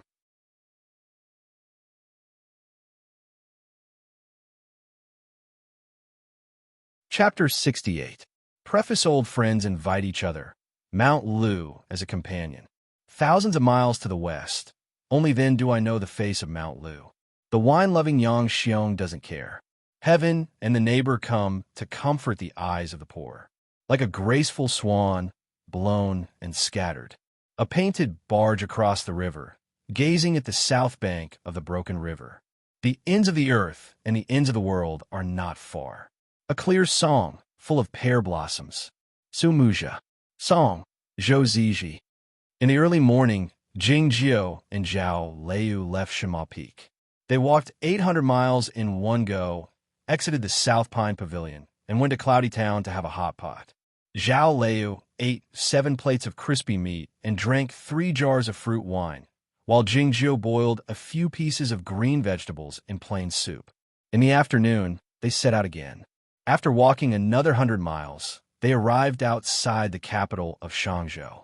The city of Shangzhou was not very large, but 5 official roads intersected here. Its geographical location was very important, so the imperial court was very strict in its administration. There were guards outside the city gate.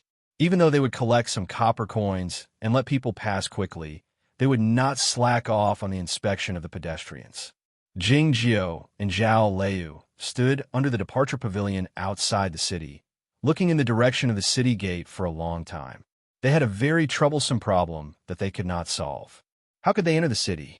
Jing Jiao recalled the travelogues and the related regulations of the imperial court that he had read, and found that there was no other way. We can go in directly by riding the sword. There should be an immortal residence in the city that receives cultivators, he said to Zhao Leiyu. Zhao Leiyu was somewhat annoyed. In the beginning, she said that they should go by riding the sword, but Jing Jiao disagreed, saying that since they were traveling, there was no need to be in such a hurry, and it was better not to reveal their identities. Jing Jiao said, Otherwise, we must have a travel permit issued by the government. Zhao Leiyu looked at him and asked, Do you have one? Jing Jiao said, When we leave, we could go to Shilai Peak and ask for a few. Zhao Liu said, so you don't have it now? Jingzhou looked at the carriages on the official road and muttered to himself, I wonder if there are portraits on the passes. Zhao Liu said woodenly, Aoyama is shamed. Yes, Jingzhou and Zhao Liu were two people who had no common sense. In Aoyama, they could not see anything strange, but when they came to the real world, this problem would be exposed. They wholeheartedly pursued the Tao, spending all their time and energy on cultivation, comprehending the heaven and earth and other difficult problems. They didn't care about the trifling matters in life at all. Back in the small mountain village, Jingzhou had learned farm work, housework, and manual labor in 9 days. He still hadn't learned anything else, such as how to deal with people. Whether it was at the Liu family, at the South Pine Pavilion, at the stream of sword washing, or at the Shinma Peak, he was always alone and didn't need to interact with others. Zhao Liu's situation was a little better than his, but not by much. Before she was born, she was the future of the Aoyama sect. After she came to the human world, she had been preparing for cultivation and learning all kinds of difficult knowledge.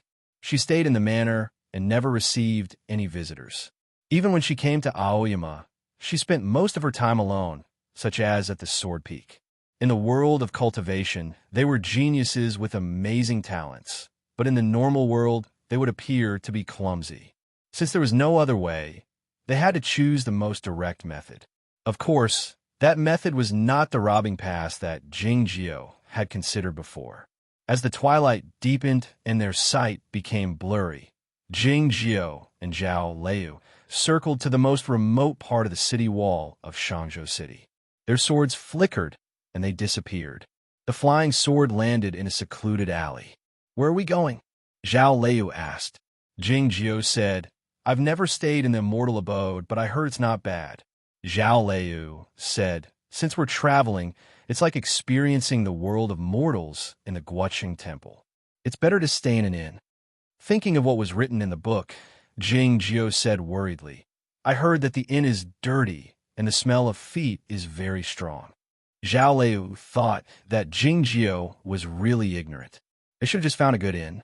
Didn't mortals wash their feet? Jingzhou wanted to say something, but Zhao Liu said directly, I'm the big sister. Listen to me. All right. The two of them left the alley and walked towards the brightly lit street outside. Zhao Liu suddenly stopped and said, wait for me. A moment later, she came back from outside the alley, holding 2 conical hats in her hands. Jingzhou took the conical hats and asked why. Zhao Liu didn't say anything. She just gestured with her hand on her face. This had become a common gesture in the 9 peaks of Aoyama. Anyone who saw this gesture would know that she was talking about Jingzhou. Jingzhou hadn't seen this gesture before, but it didn't stop him from quickly understanding Zhao Liu's meaning. He put on the conical hat and asked in a low voice, can you still see? The light from outside the alley shone on his body. The conical hat covered most of his face, but even the part that was exposed was too stunning. Zhao Liu pushed down the conical hat on his head forcefully and nodded satisfactorily after observing him for a while. The banished immortal abode was the best restaurant and inn in Shangzhou. This was the conclusion Zhao Liu came to after courageously asking a few passers-by. The inn was brightly lit, and the windows were bright and clean. Although it was a bit noisy, it looked good. Zhao Liu was satisfied, but Jingzhou looked at the 3 words on the board and was not satisfied. Walking into the inn and standing in front of the innkeeper, Zhao Liu suddenly fell silent. Jingzhou was puzzled. Then he realized that she must have forgotten to bring money. He would never forget such a thing. He always remembered that money was the most important thing. His status in the small mountain village was largely due to this. He took out a golden leaf and handed it to the innkeeper. He said seriously, I want the best room. No one would wear a conical hat to enter an inn and ask for a room, and no one would pay with a golden leaf. But it was still a golden leaf. I don't care what kind of weirdos you are, as long as you have money. Heavenly Room A. Look at the name. It was prepared for you too. The innkeeper put on a sincere smile and called for the waiter, ordering him to bring the guests up. As they came to the door of the room, Jing Jiao and Zhao Liu saw the wooden board with the number Heavenly Room written on it, feeling quite satisfied. After entering the room, Zhao Liu looked around and found the furnishings were indeed good, almost as good as the ones in her home in Jiaoga City. Thinking of something, Jing Jiao asked, "How did you buy the conical hat if you didn't have money?"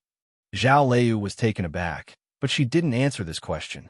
She found a clean floor and sat on it with her legs crossed, recuperating with her eyes closed. "Aoyama is shameful." Jing Jiao said this with a smile, shaking his head. Zhao Liu still ignored him. A band of white fog rose from the top of her head, as straight as a line or as a sword. Jing Jiao untied the iron sword on his back. As he willed it in his mind, a dark blue flame appeared on the black blade of the sword. He reached out his hand to grab a handful of the flame and put it on his face, rubbing it twice. The dust from the journey of 1,000 miles had all disappeared, exposing his skin as clean as jade. A moment later, Zhao Liu finished recuperating and opened her eyes. Her eyes were clear and beautiful. Glancing at Jing Jiao, she thought for a moment and reached out her hand to condense some water in the air to wash her face. The waiter came in with a basin of hot water, 2 snow-white towels on his elbows. "Dear customer," the waiter was stunned when he saw Zhao Liu's face. He put the basin of water on the floor and looked at Jing Jiao, saying, "Why don't you?" His voice stopped abruptly. He rubbed his eyes, unable to believe what he had just seen.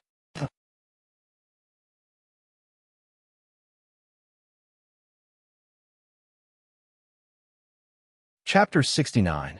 After returning to the kitchen behind the inn, the waiter plopped down on a stool in a daze, unable to speak for a long time. His companion found it strange and asked, "What's wrong?" The waiter rubbed his face and sobered up a bit. "You know what? I just saw the most beautiful face I've ever seen in my life." His companion was stunned for a moment, then mocked him. "How beautiful can it be? Is there a woman more beautiful than Miss Green Silk?" Miss Green Silk was the most popular prostitute in Shangzhou City and the subject of the most discussion among these poor young people. Of course, they had never seen Miss Green Silk with their own eyes, but for them, Miss Green Silk was definitely the most beautiful woman in the world.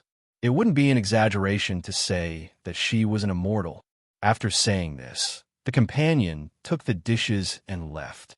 The waiter was still a bit muddle-headed, thinking that Miss Green Silk was definitely not as beautiful as that person, but that person was a man. He suddenly thought of a possibility, and his eyes lit up. He clasped his hands in front of his chest and prayed silently. "Dear immortal master, please take me away. In room A of heaven." How did he find out who we were? Zhao Liu looked at Jing Jiao and asked seriously. She really couldn't understand it. That waiter was obviously immortal. Jing Jiao hesitated for a moment, then raised his right hand and gestured at his face. Zhao Liu understood and shook her head, saying, "You'd better cover your face from now on." Jing Jiao thought it wasn't his fault. Zhao Liu thought of something and asked, "Who is this Miss Green Silk that person mentioned?" Jing Jiao thought for a moment and said, "It should be a prostitute in a brothel." Zhao Liu said, "I know. A brothel is a place where women accompany men to drink and have fun." Jing Jiao nodded and said, "Yes, I've read about it in a book." Zhao Liu was silent for a while and said, "In fact, sometimes I really don't understand what mortals think. Is that thing really that interesting?" Jing Jiao said, "I think so too." Zhao Liu changed the topic. "I have a question. Why do you insist on walking?" She had been able to ride on a sword for 3 years now, and every time she rode on a sword, she still felt refreshed and carefree. Jing Jiao knew that she was still immersed in the novelty. The problem was that he was already sick of it. Moreover, he was in the inheritable realm. Although he was not afraid of the cold wind, it was still a little uncomfortable. "It's very cold." He looked at Zhao Liu and said seriously, "Even with sword energy protecting my body, it's still very cold, and the wind is too strong." In the past, due to certain matters, he had left Aoyama several times to travel the world on his sword. There were no inns, no carriages, no travelers. There was only the never-ending wind and the endless clouds. Occasionally, a few sword lights would appear on the horizon. However, when the other party saw his sword lights, they didn't dare to approach him. They only dared to greet him from afar and leave. That year, when he went to Aoyama from the small village, Master Lu chose to walk instead of riding on a sword. After the initial discomfort, he felt that it was not bad. Walking on the road, one could see different sceneries. The locust tree was different from the ancient willow tree, and the mountain spring was different from the brook. One could also see these sceneries in the mountains, but they didn't change as fast. Though the clouds in the sky were also unpredictable and had different shapes, there were still clouds. Walking on the road, one could hear the croaking of frogs, unlike riding on a sword, where one could only hear the howling of the wind. I also have a question. Jingjiu looked at her and asked, "Why do we have to go to Chownan City?"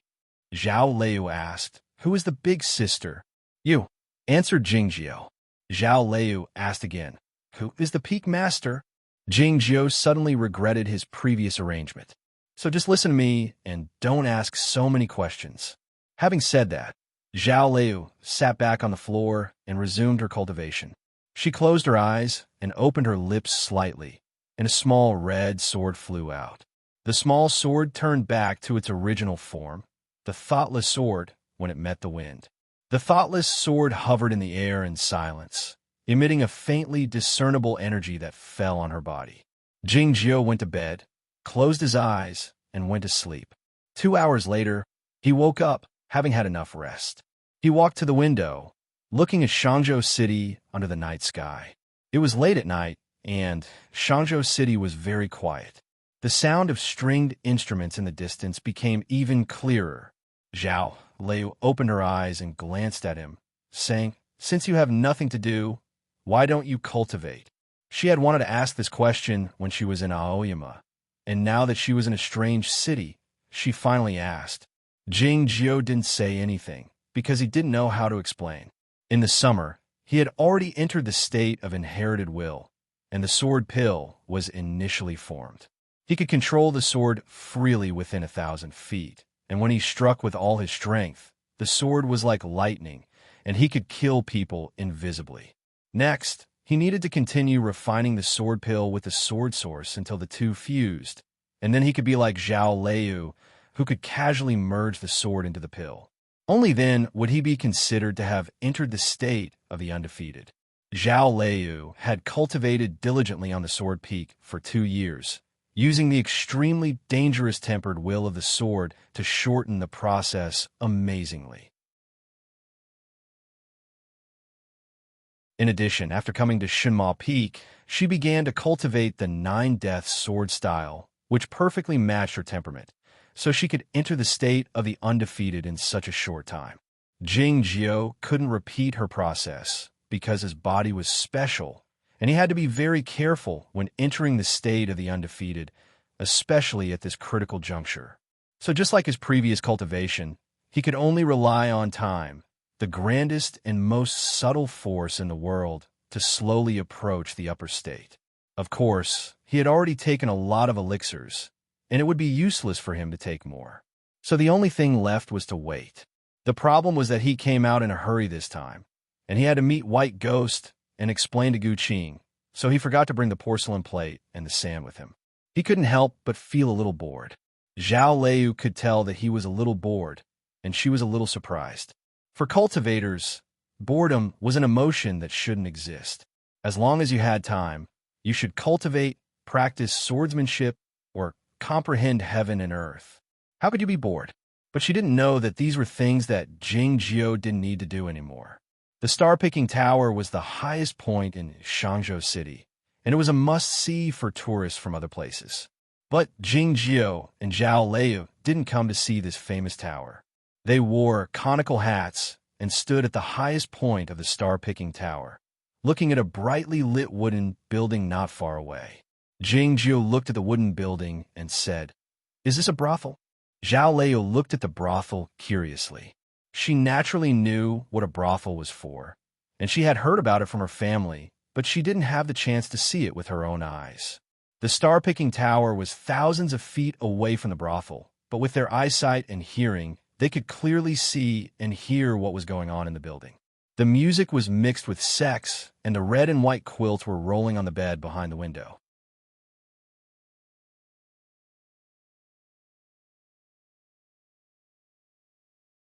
Chapter 70.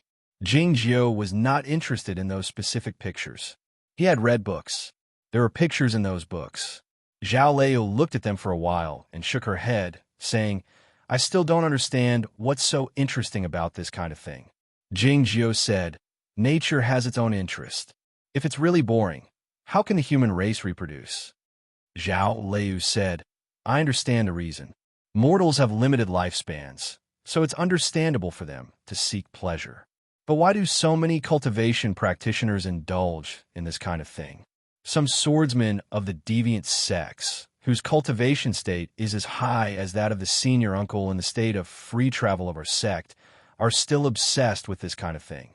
They even pick flowers everywhere.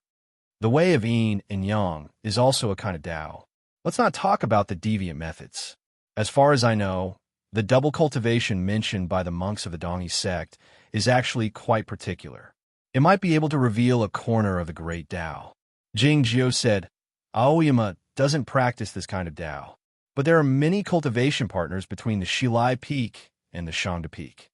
Zhao Lei, of course, knew, and even knew what Guhan was thinking, but she had never thought about it. Let's go, said Jing Jiao. Zhao Lei nodded. She looked calm, but she actually felt relieved. The night wind blew her short hair even more disheveled, but it couldn't lower the temperature on her face. What she had just seen made her sword heart a little restless. She glanced at Jing Jiao and found that he was really calm. She couldn't help but admire him, thinking that he was indeed the most trusted successor of the senior granduncle, and his cultivation was indeed profound. When they were about to turn around and leave, they suddenly heard a scream not far away. Then they heard the sound of a stick falling on a person's body, the miserable cry of a woman, and endless insults. Zhao Lei glanced at Jing Jiao and asked, What should we do? Jing Jiao said, Cultivation practitioners usually don't interfere with the affairs of the world. Zhao Lei noticed the word usually in his words. Jing Jiao continued, Countless tragedies, countless evildoers. We cannot wipe them all out. Zhao Lei said, So out of sight, out of mind? Jing Jiao said, Yes. Zhao Lei asked, What if I see him? Jing Jiao said, It depends on my mood. I don't think so. Zhao Lei said, I can do whatever I want. If I can't even do this, why should I cultivate? It's up to you, Jing Jiao said. Zhao Lei said, You? The clanging of sticks in the distance had already stopped. Only the cries and curses of women continued. Jing Jiao looked at the distance and said, I can't reach it. Zhao Lei looked in that direction and formed a sword seal. The thoughtless sword streaked across the sky, leaving an ominous red trail in the night sky of Shangzhou City. From the distant alley came the sound of several heavy objects falling to the ground, followed by a scream. In the next moment, the thoughtless sword streaked across the sky and returned. Jing Jiao didn't expect Zhao Lei to strike so decisively. Thinking of how she had said that she was fierce on the Shinma Peak, he laughed. When she was patrolling the periphery of Aoyama, Zhao Lei had killed some monsters. Insan died in front of her. It was Meng Shizhu who killed him. Zhou Yi died in front of her. It was Jing Jiao who killed him. Today was the first time she killed someone. Her right hand was trembling slightly. At that moment, she saw Jing Jiao's warm smile and felt calmer. Jing Jiao reached out and rubbed her head, his eyes full of gratification. Zhao Lei thought it was a bit strange. She couldn't help but say, Are you crazy? Jing Jiao didn't say anything. He handed her the conical hat and put it on. When he chose her, he didn't think too much about it. Now it seemed that it was the right decision. The little girl had the same demeanor as when he killed her with one sword. The city of Shangzhou woke up. Lights illuminated the alley. Footsteps were heard, mixed with the scolding of soldiers. A thin little girl was lying in the corner. Her face was pale, her eyes were unfocused, and her clothes were disheveled. Her dry and peeling lips kept moving, but no one knew what she was saying. Around her were 4 headless corpses. Their blood was all over the ground, and their heads had rolled far away. Their faces were still full of obscenity and violence. It seemed that they didn't know what had happened at the moment of their death, and they didn't feel any danger. Jingjiu and Zhao Liu had already left. They didn't know if that thin and weak girl had escaped from the brothel, and they didn't know if that girl had escaped from the brothel in the end. That brothel had some background in Shangzhou City, so who knew what the ending of this story would be? From the perspective of doing good, what they did wasn't appropriate, or at least not perfect. But as Jingjiu said, there were countless evil deeds and evil people.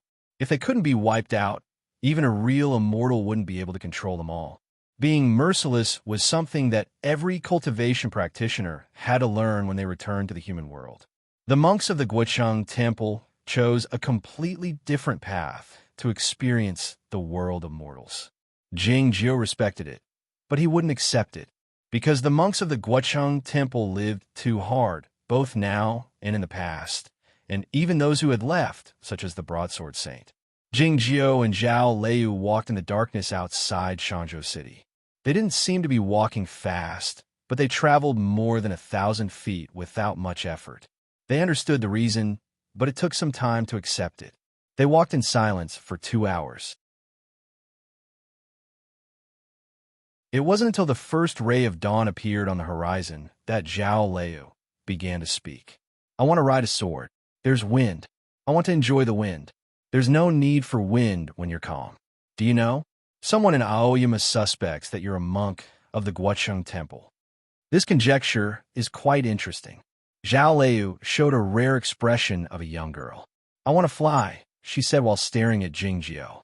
Jingjiu said while looking at her, I remember you once said that it's meaningless to fly high if you can't land on the ground. Zhao Liu had said the same thing when Jingjiu advised her to give up investigating the ascension after seeing Insan's corpse outside Cloudy Town. Zhao Liu said while staring into his eyes, but you said that the purpose of cultivation is not to be competitive or to pursue meaning, but to fly higher.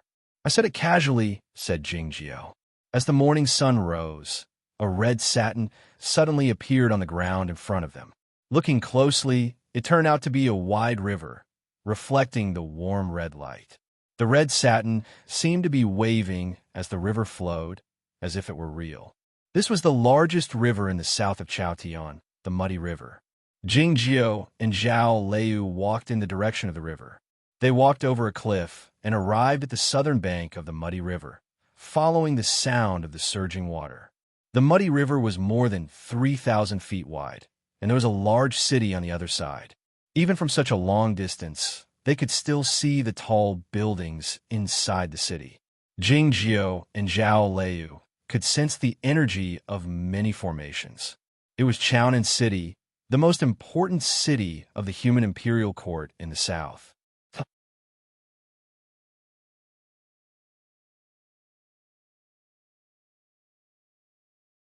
Chapter 71. Chaonan City hadn't completely woken up yet. Countless plumes of smoke rose up from the kitchen chimneys. One could imagine how prosperous and lively this city would be during the day. Jingjiu and Zhao Liu stood side by side on the bank, their conical hats thrown away. They had found out when they were walking at night that the conical hats could be blown away by the strong wind because they were walking too fast. They wrapped their heads and faces with 2 pieces of gray cloth, looking like the ascetic monk doctors of the Guocheng Temple in the north. The water of the Muddy River was indeed murky, and the current was extremely strong. There were turbulence and whirlpools everywhere in the river, looking extremely dangerous. Who knew what kind of monsters were hiding in the river? Many years ago, the residents on both sides of the river didn't dare cross the river by boat, which meant that the transportation was cut off. It wasn't until the founding of the Aoyama sect that the founding Grandmaster ordered the disciples of the Shilai Peak to use the magic to move the soil and rocks here and build a bridge. They also used the sword formation to suppress the monsters, thus solving the problem fundamentally. Because the Muddy River was too wide, the middle of the round arch bridge was very high. When the clouds and fog rose up, The bridge looked like it would lead to the sky from both sides of the river. It was so magnificent that it was named the Heavenly Bridge, which had nothing to do with the name of Chaotian. Standing on the bank and looking at the magnificent bridge, Jing Jiu had a strange feeling. Reading 10,000 books and traveling 10,000 miles. The words of the sages were indeed reasonable. He had read 10,000 books when he was very young, and he had traveled to many places by riding his sword. However, he had devoted all his time and energy to cultivation back then, so he hadn't been to many places and seen many sceneries. Even when he traveled, he had flown high in the sky, so he didn't have the same feeling as he did now. When he flew high and looked down at the ground, all the sceneries were flat paintings in his eyes. He was not so tall now, so he had to raise his head to look at the sceneries, which was inconvenient. However, the paintings were more three-dimensional and more vivid. I haven't finished my homework for today.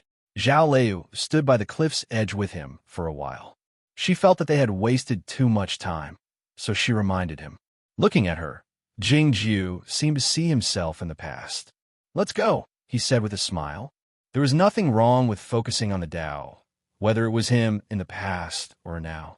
However, compared to the him of the past, the current him had the qualifications and the spare time to see the scenery that he had missed. However, whenever he thought about how he had obtained this qualification, he would still feel displeased and even pained.